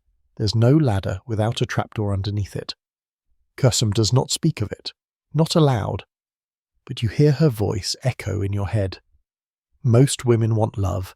The ones who survive want everything. And you begin to realize that everything includes knowing when to let go. Exile isn't always punishment. Sometimes it's protection, especially when politics swirl faster than perfume in a warm room. Take Safiye, for instance. Her pregnancy has elevated her beyond even the jealous mutterings. She glides through the corridors now, belly gently rounding beneath layers of silk, always escorted by a pair of eunuchs, and watched by at least one of Kosem's silent attendants. She no longer speaks to most of you. Doesn't need to. Her belly speaks for her. It says, "I am more valuable than you." But you wonder, late at night, whether she sleeps well, whether she lies awake thinking about the women sent to the old palace before her, the ones who bore sons and still disappeared, the ones who gave birth and were poisoned before the child could walk. Power is intoxicating, yes, but it is also poisonous, and nowhere is that more literal than here. There's a particularly twisted fringe tale one of the servants tells you in the laundry rooms. It's whispered as her hands scrub delicate linens with crushed lavender. She claims a girl once begged to be sent to the old palace, just to escape the danger of her pregnancy. She was allowed to go, and her son, still an infant, was raised without her. She survived, they say, until her son became sultan. Then she was brought back in grand fashion, dressed in new silks, given gold, and crowned Valide Sultan. She ruled for 10 years, but they say she never smiled again. Not once. It makes you wonder, what's the price of survival if it means silence? There's a scholarly debate that still circles around this, whether exile to the old palace was truly punishment or a strategic move. Was it to keep the peace within the harem? To protect the sultan's focus? Or simply to thin the ranks of those who might challenge the power structure? Some historians argue that it gave former favourites a peaceful, dignified retirement. Others insist it was nothing more than soft burial.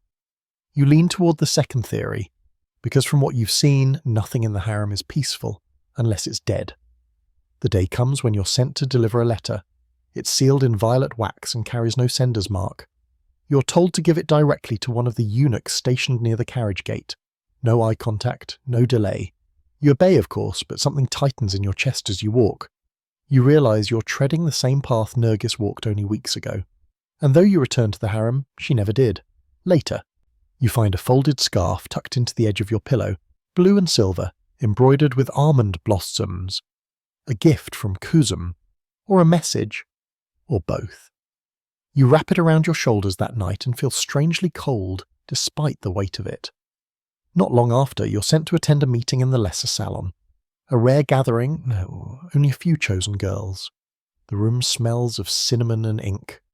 Kosem sits at the head of the circle, her face expressionless. A scroll is unrolled before her. She reads from it softly, an old poem, something about the sea and ships and forgetting one's name. Then she looks up.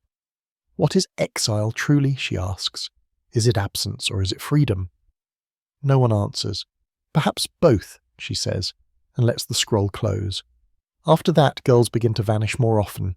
Not killed, just moved, reassigned. Sent to the old palace. No one speaks of them once they're gone. Their rooms are cleaned. Their scent is erased. Their names, like water on tile, vanish without stain. And you? You keep serving, you keep smiling, you keep waiting. Because now you understand what Kosem was teaching all along. Power isn't just about being chosen. It's about knowing when to step back, when to disappear, when to sacrifice a piece to save the whole. The old palace is never far, not physically, not emotionally. It's always there, just beyond the walls, like a grave with velvet curtains. And you know someday someone will whisper your name in the same breath as exile. But not yet. Tonight your bed is warm, your body intact, your mind sharper than ever. And in this place, that's victory. The silk noose doesn't look like a noose at all. That's the most unsettling part. It's beautiful, soft and golden, braided like a belt and perfumed with orange blossom. You see it for the first time when you pass through the back corridor near the textile storeroom, hanging casually from a hook on the wall like it belongs there. At first, you think it's a sash or perhaps a forgotten length of curtain tie. But the older servant walking beside you slows and glances toward it, her lips tightening into a line. She doesn't say anything. She doesn't have to. You've heard the stories. Everyone has. The harem doesn't deal in swords or screams. Here, punishment comes wrapped in silk and delivered at midnight, with soft footsteps and apologies whispered too late. Poison, of course, is more elegant. But when subtlety fails, there's always the noose, clean, quiet, and mercifully quick. At least, that's the theory. You pretend not to notice. That's the safest response. But later that night, the image of the golden braid keeps returning to your mind. You wonder who it was made for, whether it's been used, whether it will be used again, and if so, on whom. Death in the harem is not like death outside.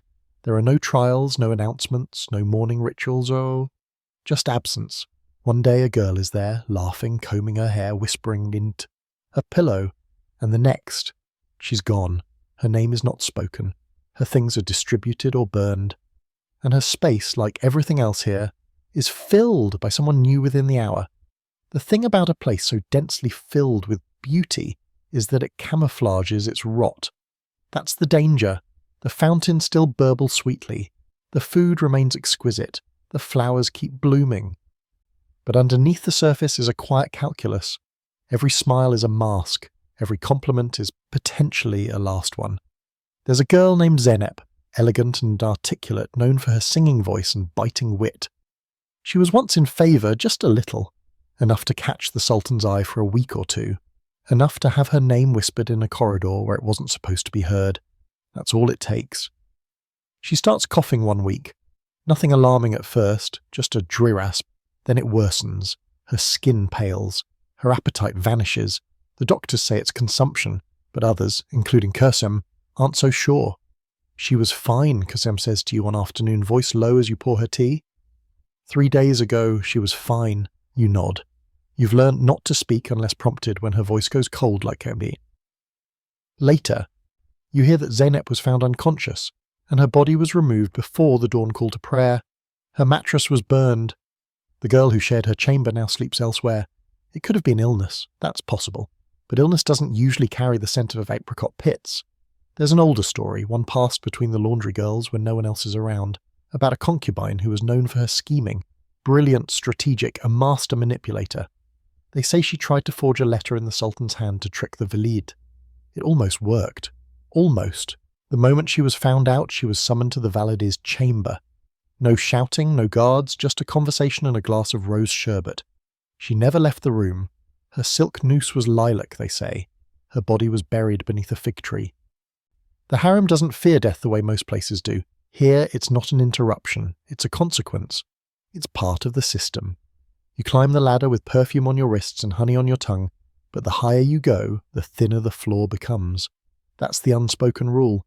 Survival is not permanent. It's borrowed time renewed each day with caution and cunning. There's a debate that floats through modern scholarship about how often harem deaths were sanctioned, and how often they were accidents of gossip and ambition. Was there a protocol, a quiet tribunal, or were these decisions left in the hands of those powerful enough to act without consequence? Some historians believe the Valida Sultan had full authority over these judgments, especially if a woman posed a threat to her influence. Others suggest that many deaths were orchestrated by eunuchs operating under a veil of discretion, ensuring the harem remained in balance.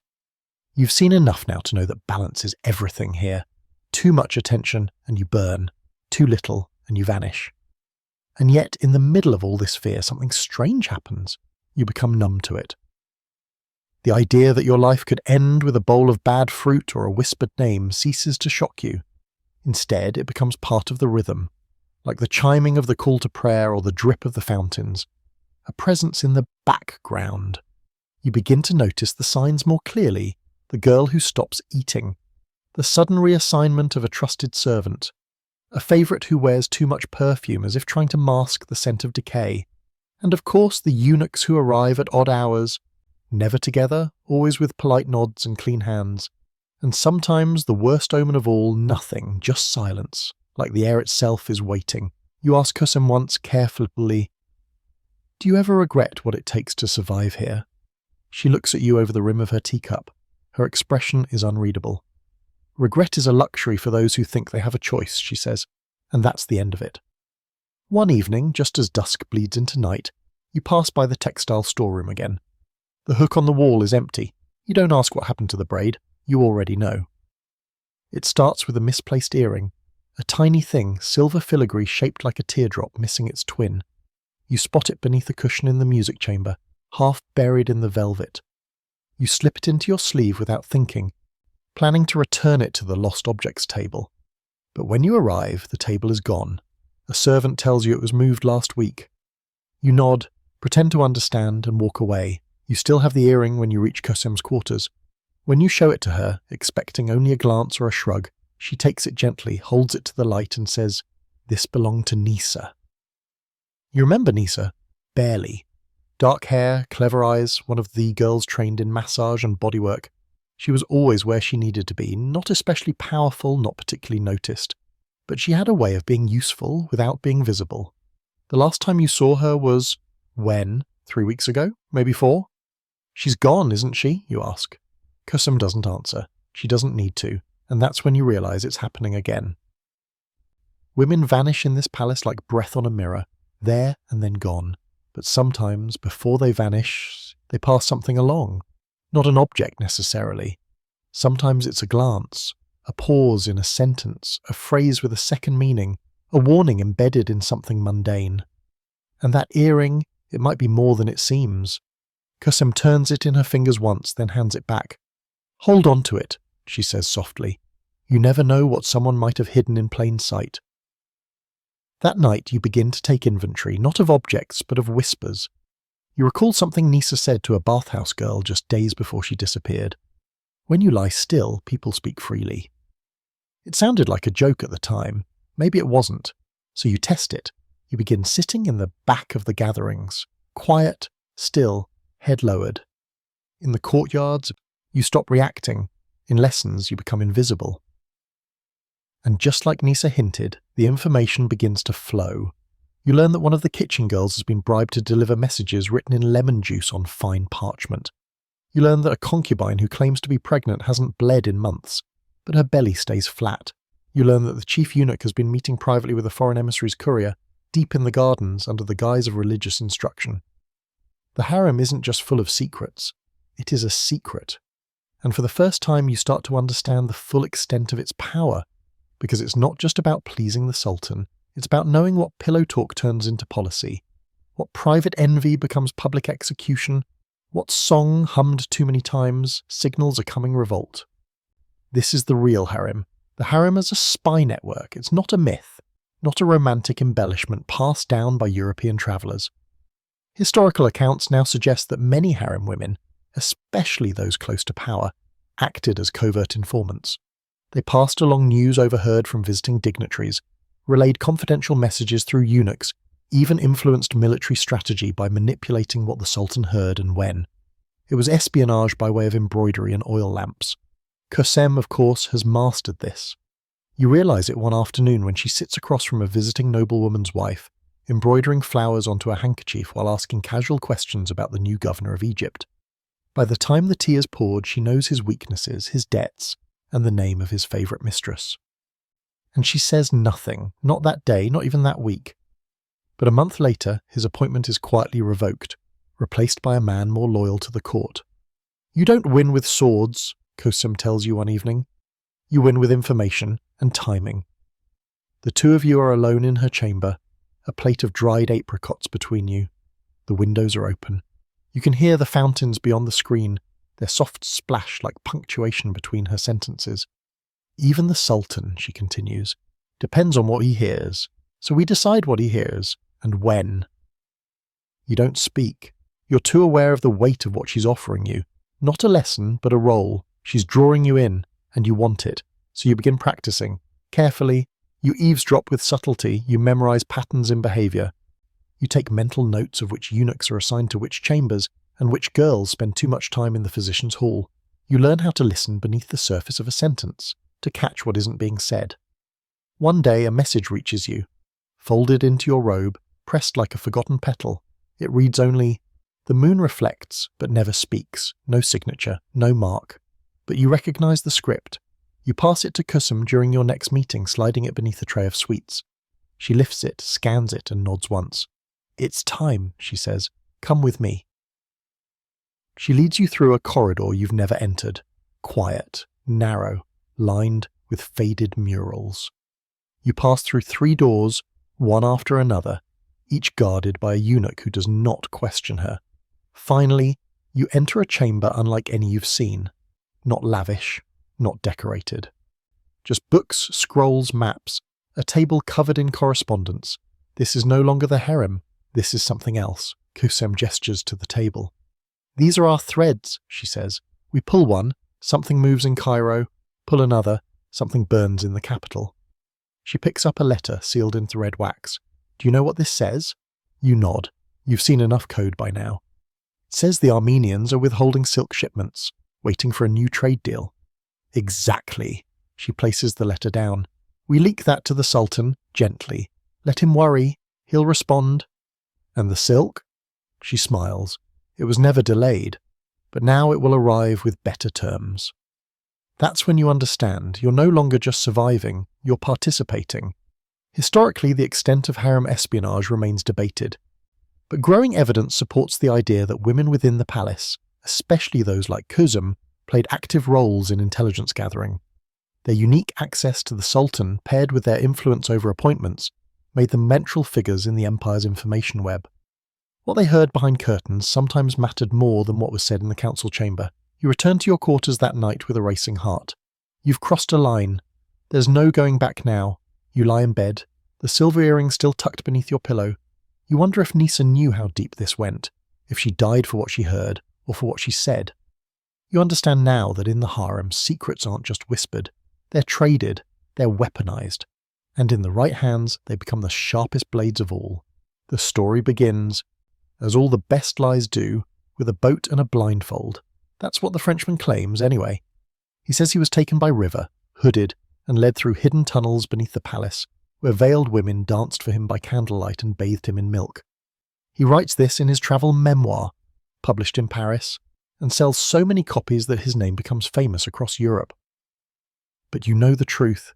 No outsider has ever seen the inside of the harem, not like that. Certainly not in the way they imagine, with their feverish drawings of nude women lounging in fountains, fanning themselves with peacock feathers, giggling over forbidden fruit. The real harem isn't a brothel. It's a court, a prison, a school, a battlefield. But that doesn't stop men from turning it into fantasy. You learn this one afternoon while helping Kosem review a shipment of imported fabrics. Alongside the silks and brocades is a parcel of foreign books, confiscated from a visiting European noble's luggage. Inside one of the volumes is an illustration, A sprawling scene of semi-nude women draped over cushions, attended by dark-skinned eunuchs with exaggerated features, and a sultan lounging among them like a lion among prey. You expect Kosem to be angry. Instead, she laughs, low, cold, amused. "They truly believe this is what we do all day," she says, flipping the page. "Bathe, lie around, seduce." She tosses the book aside. "If only they knew how hard we work just to stay alive." You glance at the image again, and suddenly it feels grotesque, not because of the nudity, but because of the lie.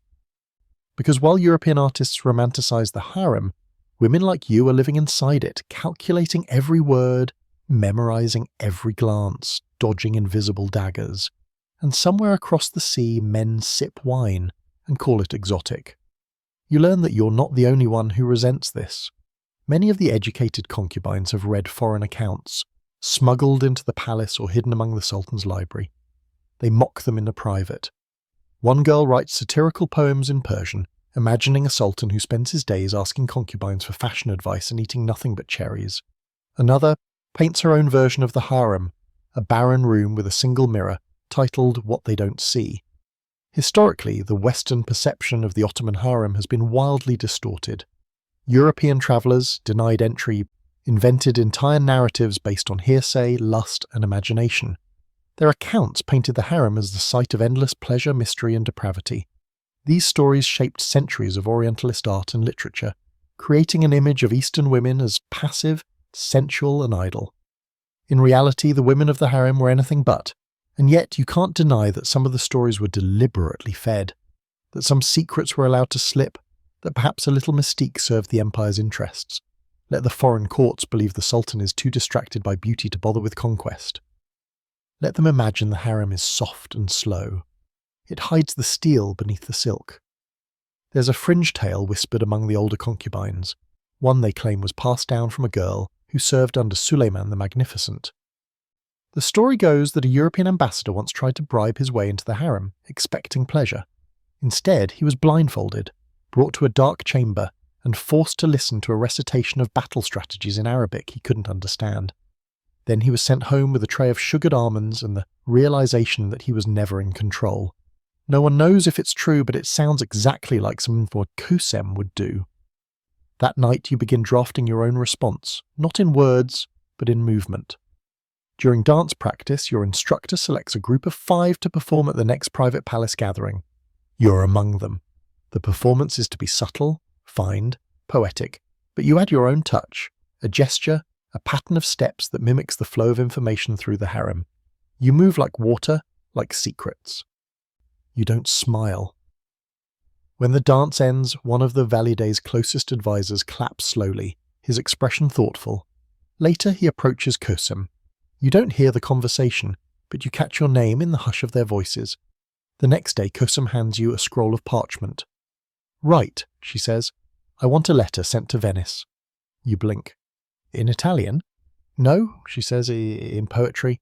Make it beautiful, make it confusing, make them believe what they want." You realise then, you're not just deflecting falsehoods, you're shaping them, you're becoming part of the myth, rewriting it from the inside. That's how the real harem survives, not by fighting fantasy, but by using it. Let the world believe you bathe in milk and eat gold-dusted pomegranates. Meanwhile, you pass notes wrapped in napkins. You learn to draw maps with your eyes closed. You gather knowledge like jewels and you hide it under your tongue. There's a scholarly debate that continues even today, whether the women of the Ottoman harem had real agency or whether they were merely victims of their environment. Some call it gilded slavery.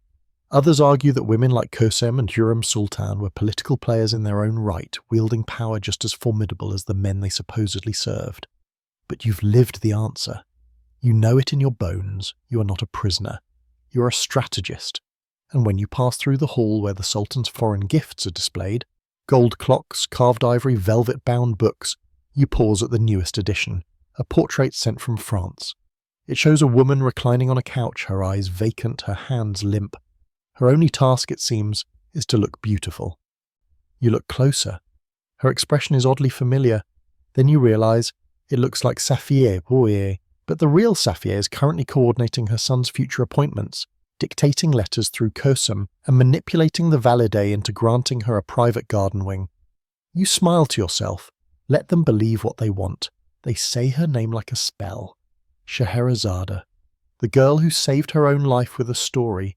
Night after night she's spun tales so rich, so entrancing, that the king who had vowed to kill her in the morning kept her alive just to hear what came next.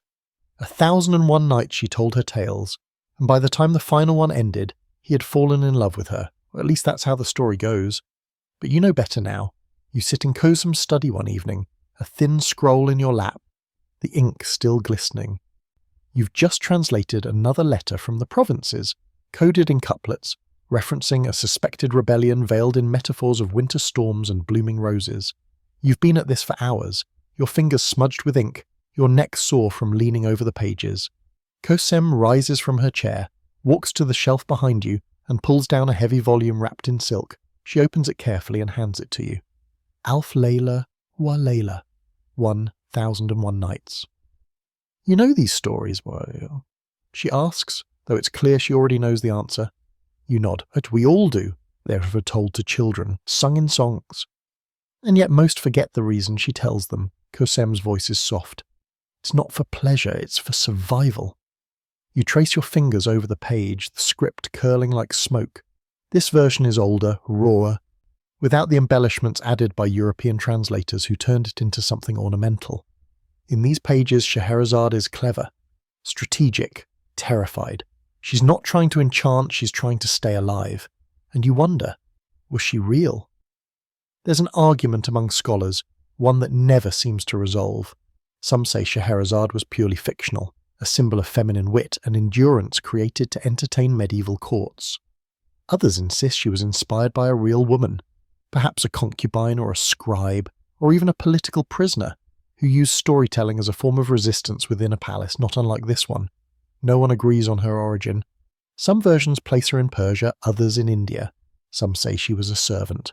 Others claim she was nobility. But one truth stands, her story has survived longer than any of the kings who ruled her world. And suddenly you feel her closer than ever, not as a fairy tale, but as kin. Because isn't that what all of you do in this place? Craft stories to stay alive.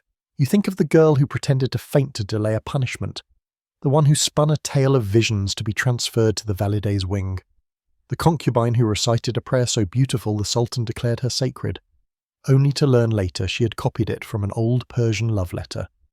Here lies a currency, but the best lies are woven with truth, and so you begin collecting stories, not just reports, not just whispers, but real, layered, dangerous stories. You write them in your private ledger, hidden beneath your bed, disguised as a devotional journal. You change the names, of course, but each one holds power, like the girl whose father sold her for a goat and a bolt of silk, who rose to power simply because she refused to die, or the concubine who played dumb for years, only to poison her rival with dried rose petals soaked in arsenic and blame it on a bad fig, or the scribe who forged letters in the Sultan's own hand and made it look so real that even the Valide believed them. You begin to see a pattern. The women who survive are never the loudest, never the prettiest. They are the ones who wait, who watch, who weave their lives into something no one else sees coming. That's the story of Scheherazade, really. Not that she told stories, but that she was the story. She controlled the pace, she chose the ending. There's a fringe theory Kosem once murmured late at night, when she thought you were half asleep. She said some believe the tale of Scheherazade was not fiction at all, but encoded history, a record of a real woman smuggled through time inside layers of metaphor. Each tale she told wasn't for the king, it was for the future. A diary disguised as entertainment. If that's true, then she wasn't just a storyteller. She was a rebel. And maybe so are you. Because even as you read the letters, memorize the politics, and pour tea with your eyes lowered, you are archiving. Quietly, carefully. You are collecting the truths no one else sees. And not just for Kosem, for yourself. There's a moment during an otherwise ordinary evening that shifts something in you. You're sitting by the fountain, watching the other girls braid each other's hair, and one asks you to tell a story. Not a report, not a message, a real story more. Something with colour and rhythm, so you begin. You tell them about a girl who was born with no name, who arrived at a palace in chains, who climbed the ranks not by being the most beautiful, but by being the one who remembered everything. who wrote nothing down but recorded every moment in her mind, who never wept even when others vanished, and who one day became something no one saw coming. They listen, they laugh, they ask questions, and you realise that just like that you've started your own tale. You look around and think, maybe that's the key.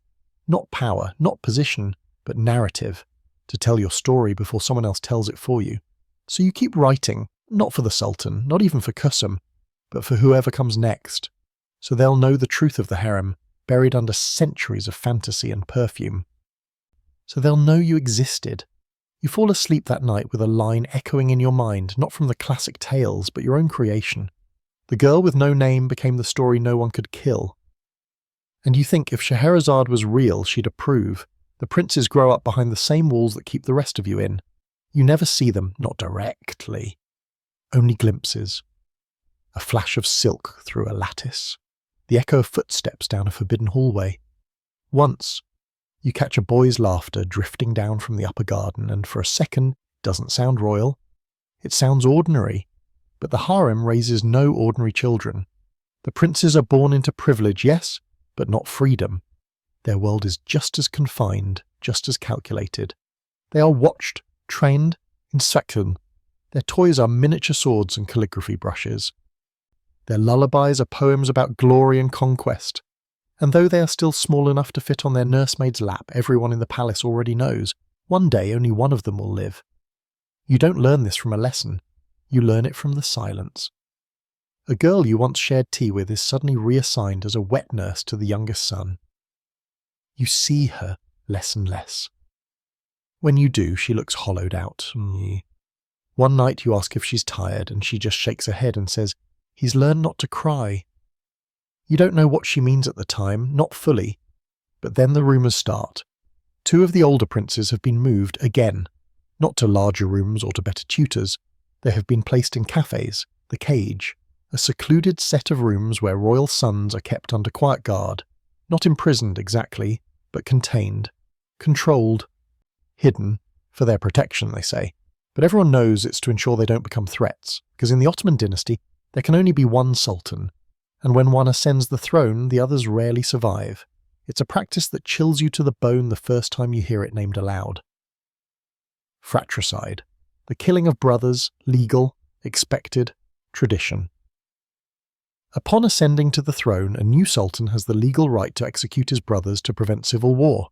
It's not considered cruelty, it's considered stability. And yet, how do you raise a child to know that his life depends not on his own strength or kindness, but on whether his brother dies? You begin to see it in their faces when you do catch sight of them, the tension, the awareness. The princes walk with too much discipline over the boys their age. They speak with rehearsed confidence. They look over their shoulders, even when laughing.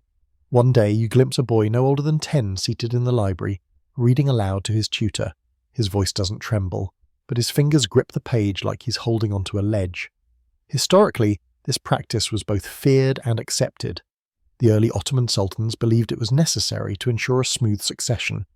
The chaos of rival claimants had proven deadly before, and so the law evolved to justify the elimination of potential threats. In the early centuries, this often meant strangulation, carried out quickly and silently, usually with a bowstring or silk cord to avoid spilling royal blood.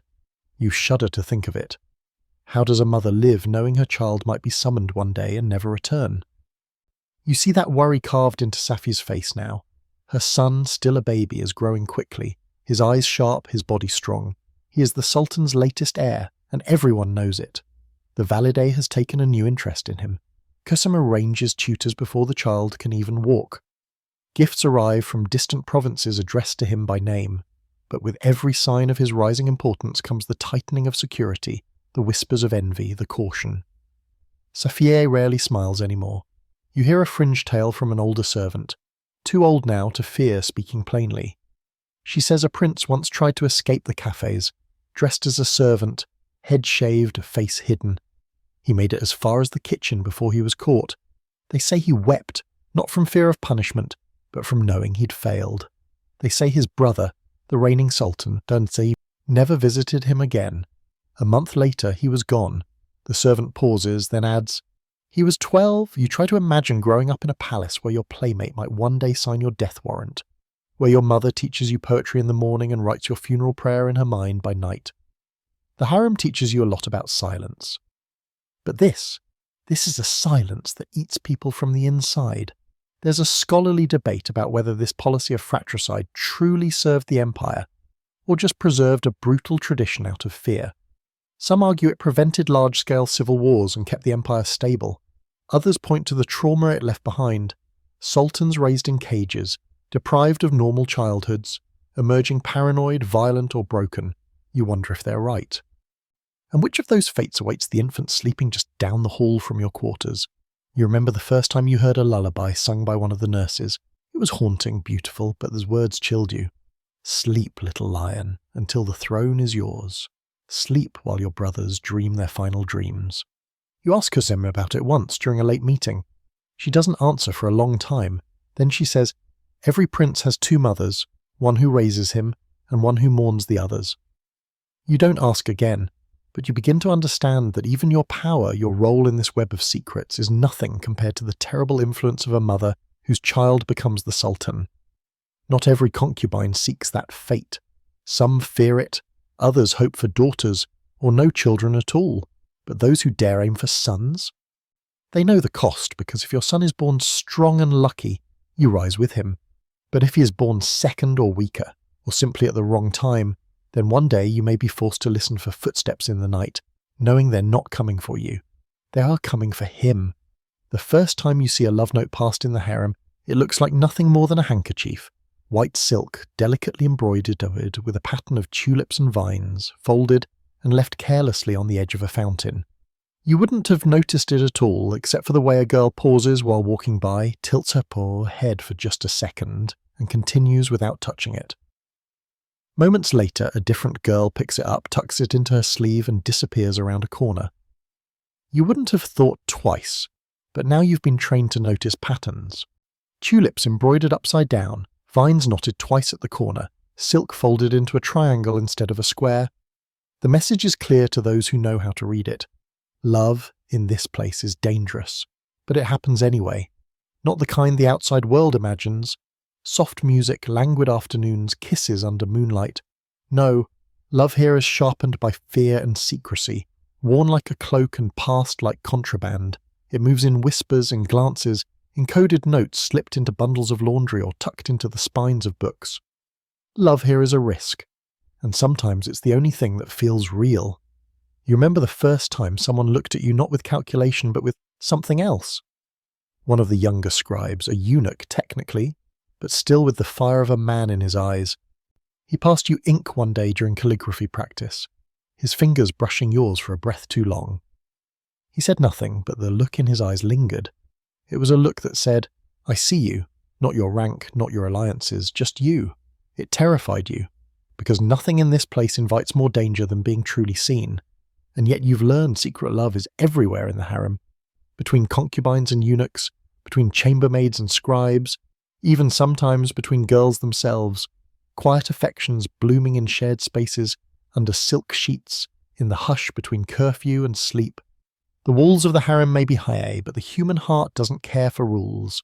It beats louder when it shouldn't. One girl, Ada, a musician, once taught you a melody too lovely to forget. She played it at night, when no one else was listening, but soft as breath. You asked where she learned it. She only smiled and said, he hums it when he walks past my chamber. That was all. She never named him, never needed to. Then one day she was gone. Not vanished. Transferred. That's what they said. She was reassigned to the kitchens of the old palace. No punishment, no execution, just moved. You never heard the melody again, but you keep humming it sometimes, under your breath, like a prayer to something that was nearly love. Historically, love in the harem was not only forbidden, but punishable. Concubines were considered the sultan's property. To share affection with another man, especially a eunuch, was considered treason. Not just betrayal of a person, but of the order, of the structure that kept this whole machine running.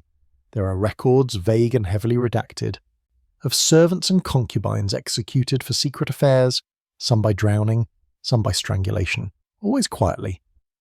There's a particularly disturbing fringe account, passed in hushed tones through generations of harem women, about a girl who fell in love with a gardener. She met him by the irrigation well in the western courtyard, passed him letters in folded fig leaves. When they were discovered, she was stripped of her status, her hair cut, her robes burned. He was executed. She was left alive to serve as a warning. But not all love stories end in tragedy. Some simply fade quietly into memory.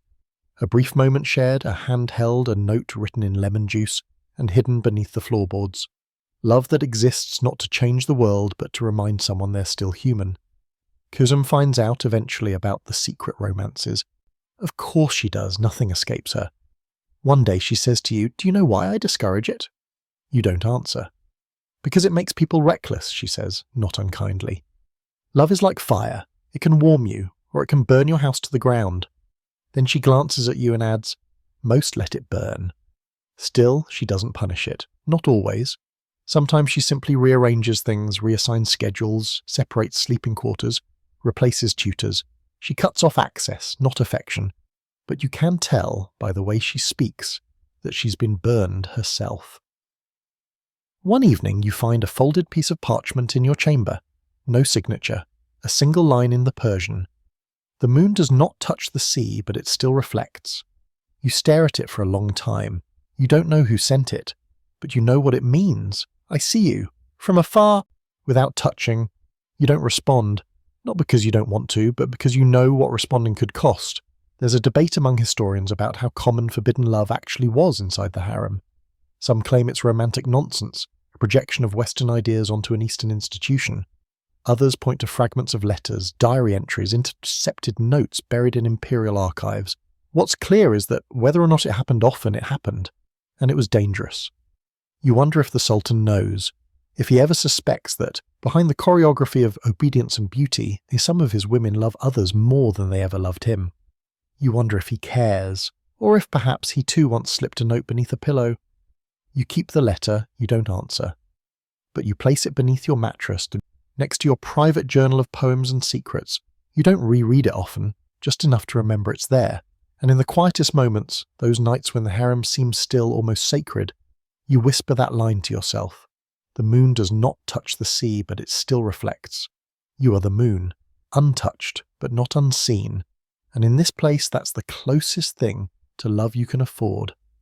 The knife that cuts the deepest in the harem is not jealousy or betrayal or even silence. It's the one you never see coming. The one you believe could never possibly be aimed at you. And it comes wrapped in black silk robes, holding a ring of keys with eyes that never blink. It comes in the form of the eunuchs. You've learned to watch them by now, more carefully than you watch the concubines, more carefully than even Kosem. Because for all the palace's grandeur, for all the embroidery and rose-scented fountains and gold-inlaid corridors, the real doors are opened and closed by them. They move like shadows, without sound, without expression. They carry messages, enforce rules, monitor whispers, they're gatekeepers, yes, but also informants, diplomats, and occasionally executioners. They know the secrets of everyone from the Sultan to the scullery girls, and yet they remain unspoken, unnamed in the stories told outside these walls. That's the cruelest trick of all. People imagine the eunuchs as harmless, hollowed out, made less than men, but in the harem they are the eyes and ears of the empire. You've begun to understand their world, not just their presence, but their pain. One night, after an unusually long lesson with Kosem, you find yourself returning to your chamber by a quiet route, one you don't usually take. You round a corner and nearly collide with Kafur, the chief black eunuch. He steps back silently, his face as unreadable as always. You bow immediately, but he doesn't move past you. Instead, he says, "What's your name?" You give it, softly. He studies you, not inappropriately, not cruelly, just deeply. Then he says, "You remind me of someone. Be careful." That didn't end well for her, and then he's gone. You spend the next 2 days trying to remember who that someone might have been. Which girl, which rumour, which tragedy. But the truth is, the trail of forgotten names in the harem is endless. Girls who got too bold, girls who trusted the wrong eunuch, girls who forgot that while the Sultan may own your body, the eunuchs hold your fate. Historically, the eunuchs in the Ottoman harem were split into two main factions, the white eunuchs, mostly of European origin, and the black eunuchs, taken from Africa, primarily from Ethiopia and Sudan. The latter rose to extraordinary power. By the 17th century, the chief black eunuch wielded more authority than many viziers. He managed the harem, guarded its boundaries, and in many cases became the Sultan's most trusted advisor. But their power came at a brutal cost. They were castrated, usually as children, in ways so violent and imprecise that many did not survive. Those who did were sold, trafficked, and trained into servitude, their bodies mutilated, their futures decided, and yet, within the confines of the harem, they found a space where they could wield influence, even sovereignty. In a world that had tried to strip them of their identity, there's an older eunuch you've grown used to seeing around the laundry courtyard. He limps slightly and walks with a cane carved from ebony wood. He says nothing, ever, but he feeds the birds every morning, scattering crumbs with the same precision he uses to inspect the servant schedules. One day he finds a bird dead beneath the orange tree. He picks it up gently and buries it in a corner of the garden. No words, just a grave made with one hand and a prayer whispered in a tongue you don't recognize. And you realize something that shames you. You've never considered their grief. Everyone speaks of what the harem takes from women, our names, our freedom, our futures. But what about the eunuchs? They are severed not just from desire, but from fatherhood, from legacy, from even the possibility of partnership. And yet, they are the caretakers of women, the enforcers of obedience, the keepers of order. You hear a fringe story one day, passed between two bath attendants speaking in a hush while wringing out towels. They say there was once a eunuch who fell in love with a concubine. Not in a carnal way, but something else. Devotion, loyalty. He protected her, brought her letters, shielded her from the Valide's wrath, and when she was discovered, he begged to take her punishment. The story ends with him buried beneath the palace. No tomb, no name. There's a scholarly debate about the true autonomy of the eunuchs. Were they merely tools of the court? Or did they use their proximity to power to assert agency in a system that tried to strip it from them? Some historians suggest the chief eunuchs were kingmakers in all but title. Others argue that no amount of power could compensate for what was taken from them. Kosem, when asked once about Kafur during a particularly daring conversation, simply said, "He's not a man, he's not a woman, he's something else, something more dangerous than either." And you think about that often, because you've seen the way Kafur's name is spoken, rarely, and never casually. You've seen how the Valide nods slightly when he enters, how even the Sultan doesn't interrupt him. You've seen how his footsteps alone can silence a corridor. You also begin to suspect something more, that Kafur has his own network, not just of eunuchs, but of loyal concubines, older servants, even scribes. He moves information not only to the Sultan, but between factions. Between harem and court, between power and rebellion, and in a place where no one truly belongs, he has made himself essential. One night you find a letter slipped under your door. It is unsigned. Short. Remember who watches when the lights go out. You don't need a name. You recognize the careful, measured calligraphy. You fold the letter and burn it in a lamp, but the warning glows behind your eyes long after the flame dies. You understand now that the eunuchs are not just guards or gatekeepers. They are the arbiters of fate, and whether they spare you or break you depends not on loyalty but on usefulness. And so you make yourself useful. You show respect, you offer no challenge, you step aside when they pass, and when asked a question, you answer plainly. Never too little, never too much. Because in the harem, it isn't love or beauty that saves you, it's strategy. And sometimes it's knowing when to look a man in the eyes, even if he no longer considers himself one, and say without words, "I understand what this place has taken from you, and I will never be the one to take more." You wake one morning and everything feels off. The air is too still, as if the palace is holding its breath. The usual sounds, the rustle of slippers, the trickle of water in the fountains, the low hum of morning prayers, are muted, distant. Something is wrong, though no one says it. No one ever does, not at first. Then, during breakfast, the eunuchs change formation. They enter differently. Not in twos, with trays and scrolls and silent faces, but in groups of 4, sweeping corridors and stopping to speak in hushed tones with senior concubines. The bathhouse is closed without explanation. A tutor is dismissed mid-lesson, the chief cook is replaced before noon, and then you hear the word being whispered behind every folding screen, between the teeth of every frightened girl. The Sultan is dead. You don't believe it at first. You can't. You've built your life around his shadow, navigating the maze of his preferences, his silences, his harem. His presence was a constant. Even if you rarely saw him, you felt him. His decisions, his whims, his name. Now they say he's gone, but it's not the death that shakes you, it's what comes after. Because the Sultan's death means a new one will rise, and whoever rises will bring a new order, a new power, and new victims. The harem will be turned inside out, old alliances will be severed, new ones will be forced, and worst of all, the mothers of the princes will begin to move fast. This is what the history books later call the Sultanate of Women, a period spanning over a century when the women of the harem, particularly the mothers of young sultans, wielded unprecedented political power. While men squabbled for positions, these women operated quietly, elegantly, and ruthlessly. Behind veils and screens, they orchestrated diplomacy, arranged assassinations, negotiated peace treaties, and managed the empire's most intimate core. You begin to feel that power pulsing through the halls even now. Kosem does not flinch when she hears the news. She simply closes her book, orders her room to be swept, and changes her robe. Midnight blue, a colour not quite morning but not forgettable either. She sends for you in the evening. Her tone is even. "It begins," she says. And you know exactly what she means. The Valida Sultan is no longer the Valida. Her son has died, and that means a new prince must be chosen, crowned, and claimed. But which prince? There are 3 viable heirs still breathing, 2 in the cafes, 1 barely 5 years old.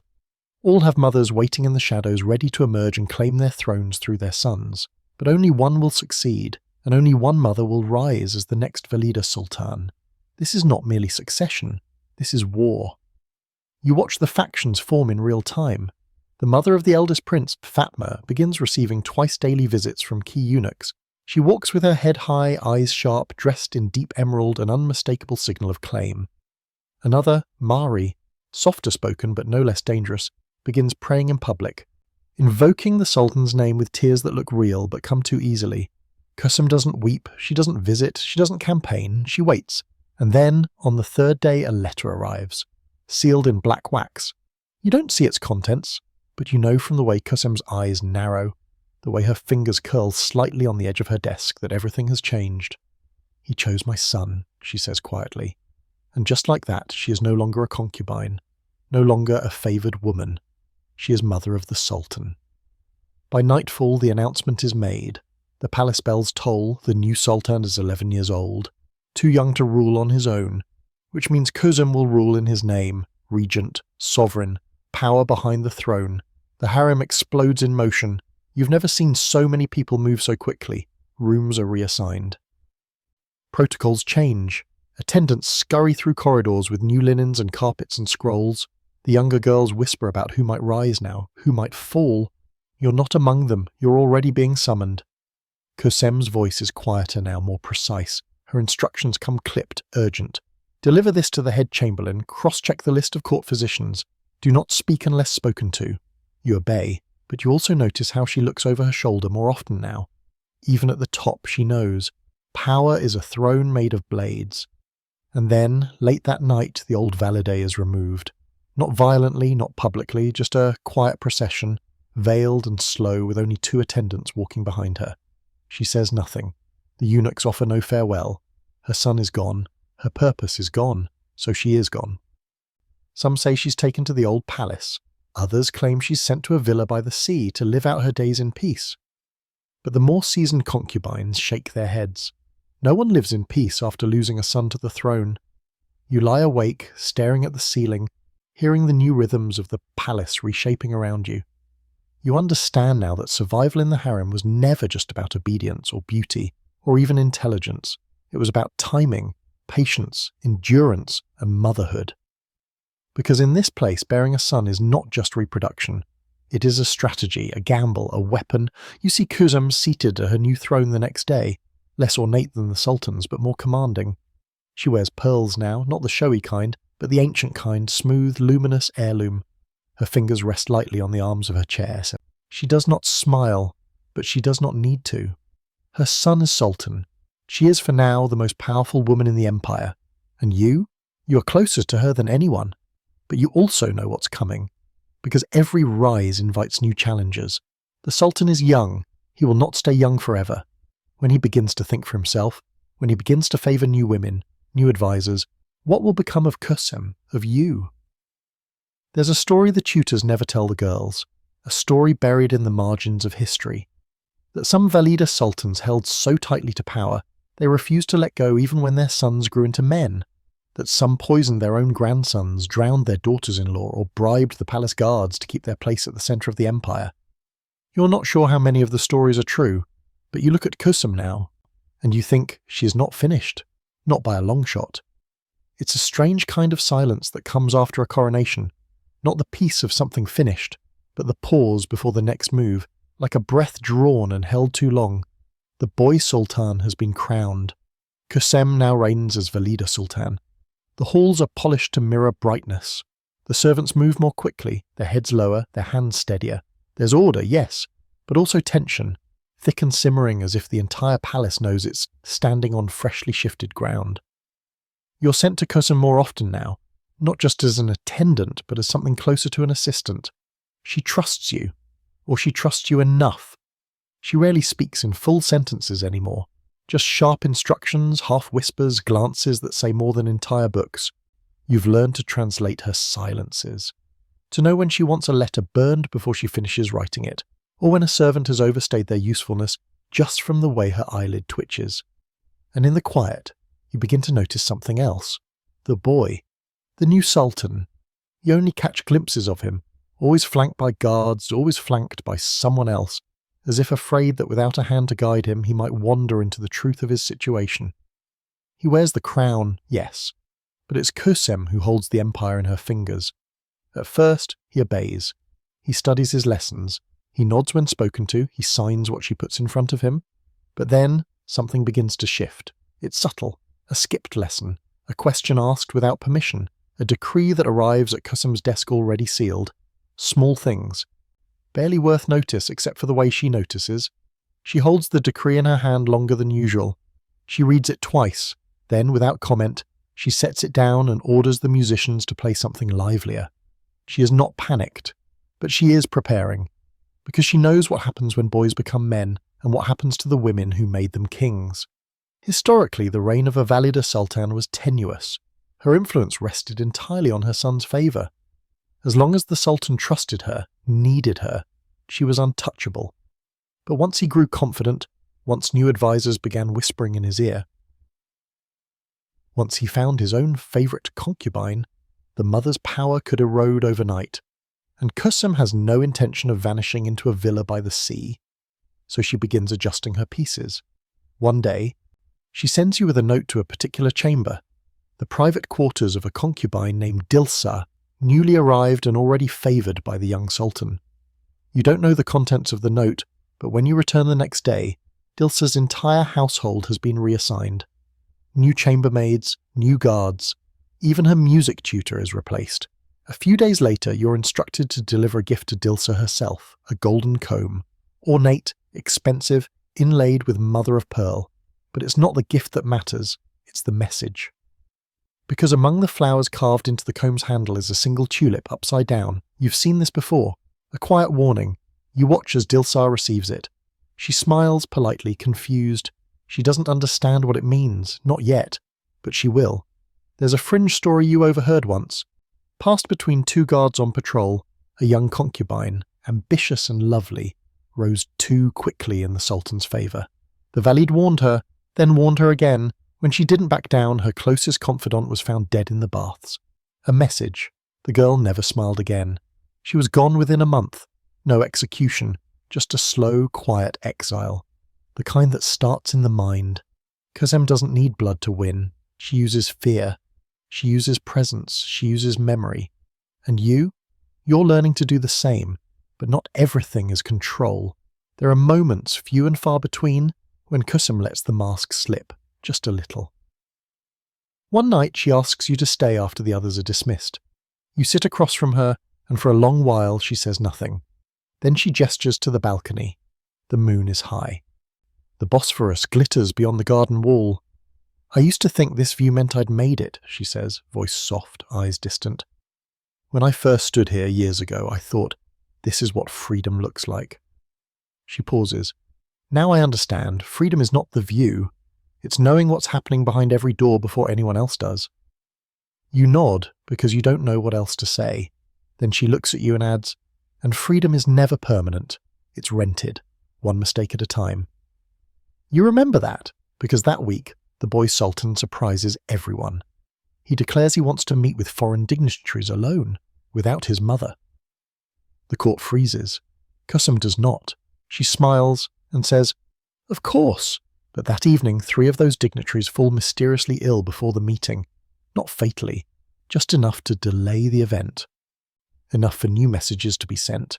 Enough to remind the court that the Valide is not so easily pushed aside. There's a scholarly debate about whether Kosem ever tried to poison her own son. No proof has ever emerged. But there are hints, gaps in letters, records that vanish, deaths with no cause listed. What is clear is that she manoeuvred with unmatched precision. When her son became difficult, she found ways to soften him. When he ignored her, she made sure others did not.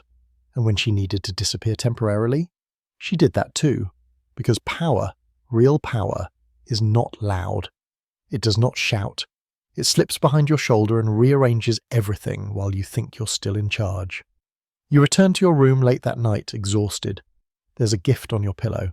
A silver bracelet, delicately etched with jasmine vines. It's not extravagant, but it means something. You've become useful, not just to Kosem, but to the system. And that in the harem is a dangerous kind of promotion. Because once you're useful, you're valuable. And once you're valuable, you're a target. The bracelet never leaves your wrist after that. Not because it's beautiful, though it is, in a quiet sort of way, but because it changes how people look at you. Doors open faster now, servants nod lower. Even the eunuchs glance once before turning away. You're no longer just one of many. You're marked, claimed, and that's both a privilege and a curse. The others notice too. The older concubines eye you with guarded interest. The younger ones look at you with something closer to envy. They ask small, loaded questions. What Kosem eats for breakfast, whether she speaks in her sleep, who visits her late at night. You learn to answer without saying anything, to smile and deflect, to lie gently. Because in the palace, the closer you get to power, the more you must become a shadow. Visible, yes, but never solid, never predictable. The young sultan is changing, that's clear now. He moves differently, he speaks with more weight, even if his voice still wavers at the end of a sentence. He starts asking questions during meetings, challenges things, sends for people Kosem hasn't approved. It's not rebellion, not yet. But it's the start of something dangerous. Independence. And independence in a sultan is just another name for risk. One morning, you're called to the Harem archives, a place you've only heard of, never seen. It's a narrow room tucked behind a prayer alcove, filled with scrolls and records dating back centuries. The eunuch who escorts you doesn't explain why you're there. He simply gestures to the table, where a bundle of letters has been laid out, and says, "Sort these, burn the ones with the blue ribbon." You nod. You don't ask questions, but your hands hesitate when you reach the first blue ribbon. The letter is written in an elegant hand, not Kosem's, not the sultan's, but familiar. A concubine's, maybe, or a foreign wife once favoured. It speaks of trade, saffron, cinnamon, glassware. But there's something else in the tone, a veiled threat, a promise of loyalty if a certain child is spared. You glance over the other letters, names, alliances, veiled alliances dressed as poetry, and then you understand these aren't just letters, they're insurance policies, bargains made in desperation. Pleas and promises that could ruin or save lives, depending on who reads them. And you're the one deciding what survives. You burn everyone with a blue ribbon, just as instructed.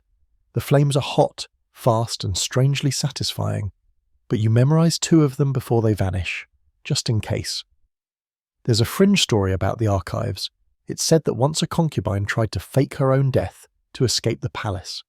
She forged letters, paid off a servant, even bribed a bathhouse worker to claim she'd drowned. It worked, almost, but she forgot that her handwriting was on file. When the archivist compared a new letter to an old one, the game was up. She was never seen again. You wonder how many fakes you've touched today, how many truths buried under perfume and poetic metaphors, how many secrets are smouldering in the ashtray now, curling into smoke above your head. You leave the archives with soot on your fingers and the bracelet heavier on your wrist. Kosem is waiting when you return. She's seated alone in her chamber, hair unbound for once, her silver threads catching the candlelight. She looks tired, not weak, never weak, but as if something in her has stretched too thin for too long. Did you read them? She asks without looking at you. You hesitate. Yes. She finally meets your eyes. There's no anger there, only a sort of approval. Good, she says.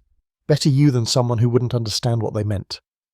She offers no further explanation. She doesn't need to. You've crossed another threshold. There's no going back to obscurity now. You know too much.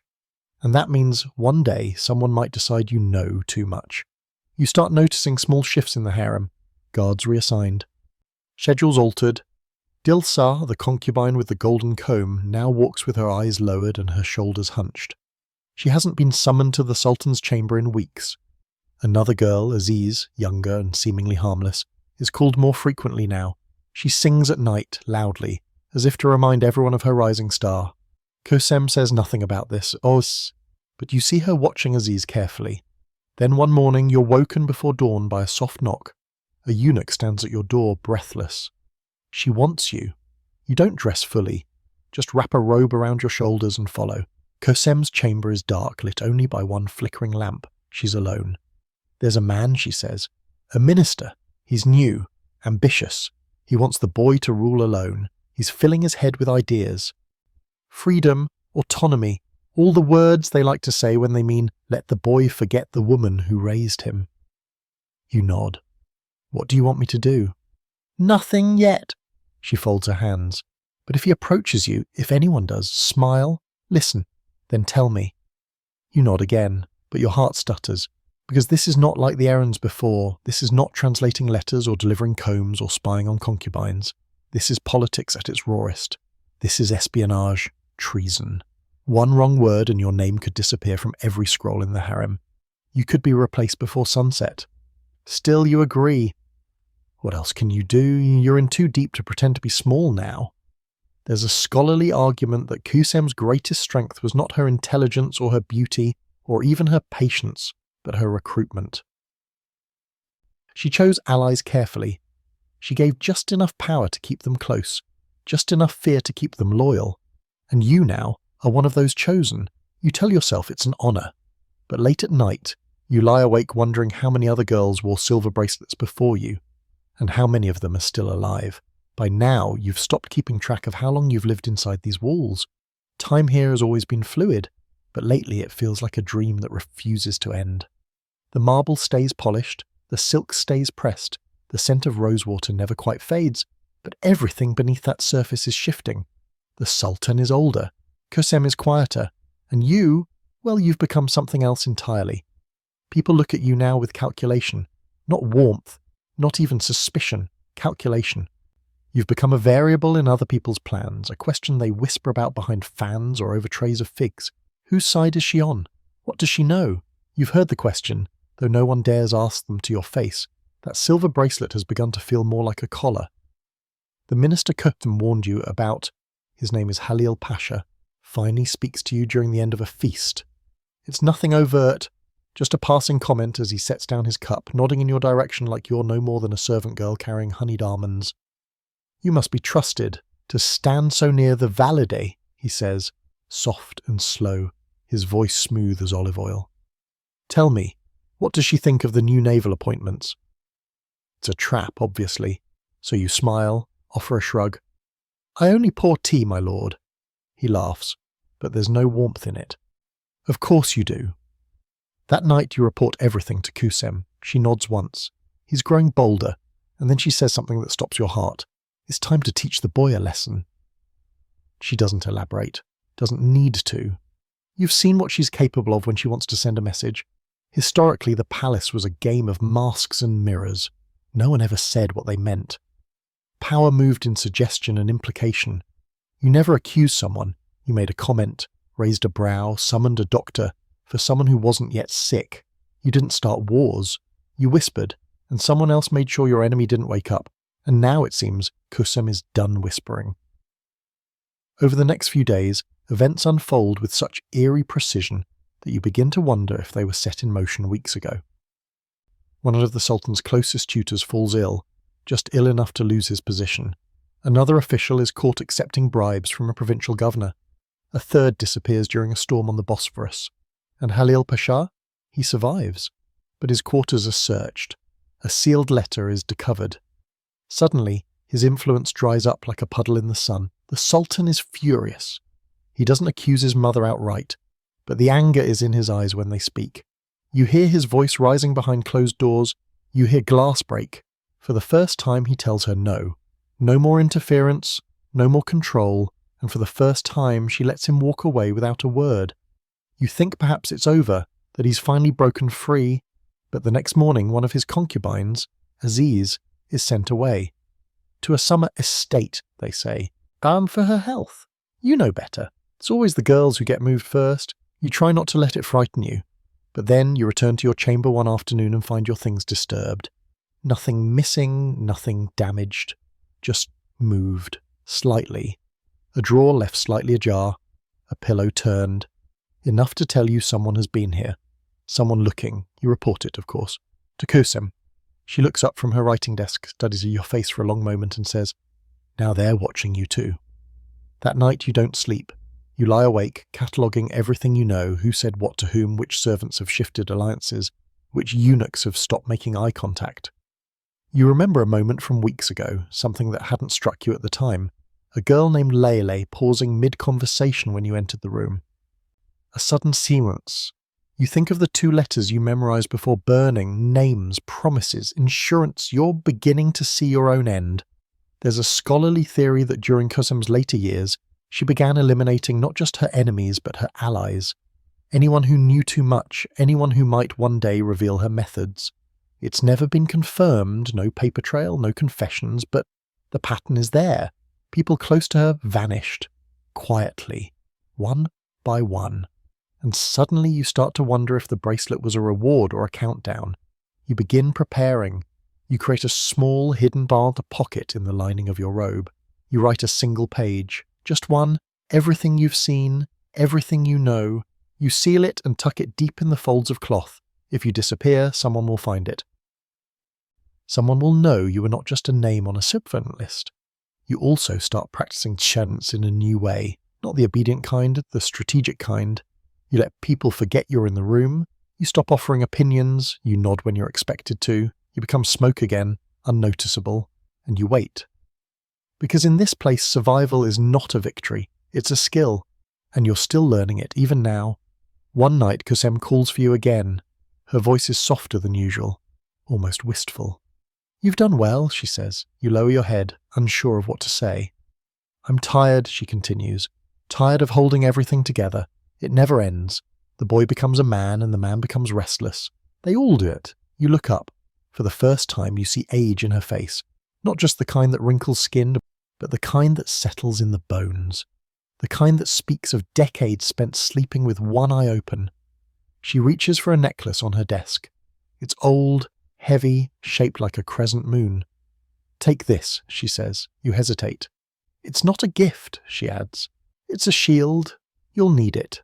You bow, take it and leave. And then, for 3 days, nothing happens. You live in that silence, heart racing, ears straining for footsteps, and when the knock finally comes on your door, it's not a eunuch. It's a girl, one you don't know well. She hands you a sealed note. It reads, "Be at the 3rd courtyard at midnight. Come alone. Tell no one." There's no signature, just a mark. A tulip, upside down. You arrive at the 3rd courtyard just before midnight, wrapped in your plainest robe, hair unadorned. The moon-shaped pendant Kosem gave you tucked out of sight beneath the collar. The garden is hushed, abandoned, smelling faintly of lemon trees and wet stone. Shadows move at the edge of the colonnade, but no one speaks. You move slowly, deliberately, careful not to look lost, though inside your chest is a knotted string of dread and curiosity. Then you see her. Not Kosem, not a eunuch, not even Dilsar or Azize. It's the girl who delivered the note. She's standing beneath the archway, hands clasped, head down. You approach. She doesn't look up when she speaks. "You don't know me, but I know who you are." You say nothing. "I was sent by someone," she continues. "Someone who used to wear a bracelet like yours." Now your stomach flips. You search her face looking for lies, but she isn't hiding anything, just fear. "I need to show you something," she says. "It's about Kosem." And you almost laugh, because everything in the harem is about Kosem. That's been the truth for so long that you've stopped questioning it. Still, you follow. She leads you through a side corridor you've never noticed before, behind an overgrown trellis and past a series of locked doors. She produces a key from her sleeve. Metal scrapes quietly, and then you're inside a narrow chamber. Dusty, cold, lit by a single oil lamp. On the table are 3 scrolls, unsealed, unmarked. She gestures for you to read. The first is a list, not of names but of numbers. 1 through 23, next to each is a date, and a second date. The first is always a birth. The second, always a disappearance. The third column, barely more than a line of dots, is labelled as justification. It's the execution log of a Valide Sultan. Kosem's, you realise. The second scroll is more familiar. Fragments of your own handwriting. The letter you wrote weeks ago and tucked into your robe, the one no one was supposed to find unless you were dead. But here it is, read, copied, stored. You take a step back. She's been watching you, the girl says quietly, longer than you know, since before you burned the letters, since before the silver bracelet. The final scroll is shorter, a directive. It bears Kosem's personal seal. The ink is barely dry. If she speaks to Halil Pasha again, remove her, quietly. You stare at the words, your breath stutters, and suddenly it's clear. You are never being promoted. You are being managed, cultivated, observed. Kept close not out of trust but control. Kosem doesn't keep the protégés. She keeps pawns, and when pawns stop being useful, when they become liabilities, they disappear. There's a fringe legend about Kosem passed down in the old palace, among exiled concubines and forgotten seamstresses. They say she kept a ledger, bound in red leather, hidden beneath her prayer mat, where she wrote the names of every woman she'd helped and every woman she'd destroyed. Her own personal map of power. They say she believed in balance. For every life she elevated, one had to fall. You think of the bracelet, the comb, the letter under your door. You were never the exception. You were the trade. You ask the girl in front of you why she's showing you this. She hesitates. Because I was almost next, but I disappeared first. You look at her, closer now, and realise you do know her, barely. A girl once favoured for her singing voice assigned to Kosem for a week, then gone. Everyone assumed she'd been transferred, but she didn't leave. She hid, slipped into the quiet cracks of the palace where no one looks. She became a shadow even among shadows. What do you want from me, or you ask?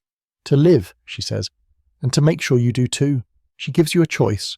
Leave tonight, through a tunnel beneath the baths with a forged transfer order and a new name, or return, pretend nothing happened, and wait for Kosem to decide whether you're still useful. It's not a choice at all. You take the scrolls, you burn 2, you keep 1, and you leave. The tunnel is narrow, damp, and smells of stone and soap. It was once used by laundry servants to move discreetly between wings. Now, it's your lifeline. You emerge in the old palace before dawn, robes dusty, hair loose, heart pounding. The guards at the gate don't stop you. Your papers are perfect. The name on them is not yours. You're no longer her assistant. You're no longer anyone. And for the first time since arriving at the harem, you breathe freely. You spend the next few weeks blending in with the other exiles, concubines once favoured, then discarded, servants too old to be useful, women who bore no sons. The old palace is quieter, slower, scheming, no silks, just long corridors and bitter tea. But at night you write, not poetry, not codes, a history, your history. You don't embellish, you don't lie. You write the names of those who vanished, the tricks used, the rules never spoken, the ledger that may or may not exist. You call it the truth of the harem.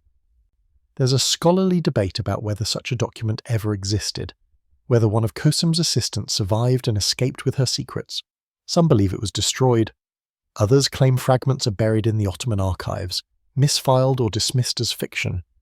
But you know, because you were there. And now, as the night breeze brushes through the cracked window of your quiet, forgotten room in the old palace, you set down your pen. You survived. Not by power, not by alliance, but by remembering that in the harem, every woman is a story, and the only ones who truly vanish are the ones whose stories were never told.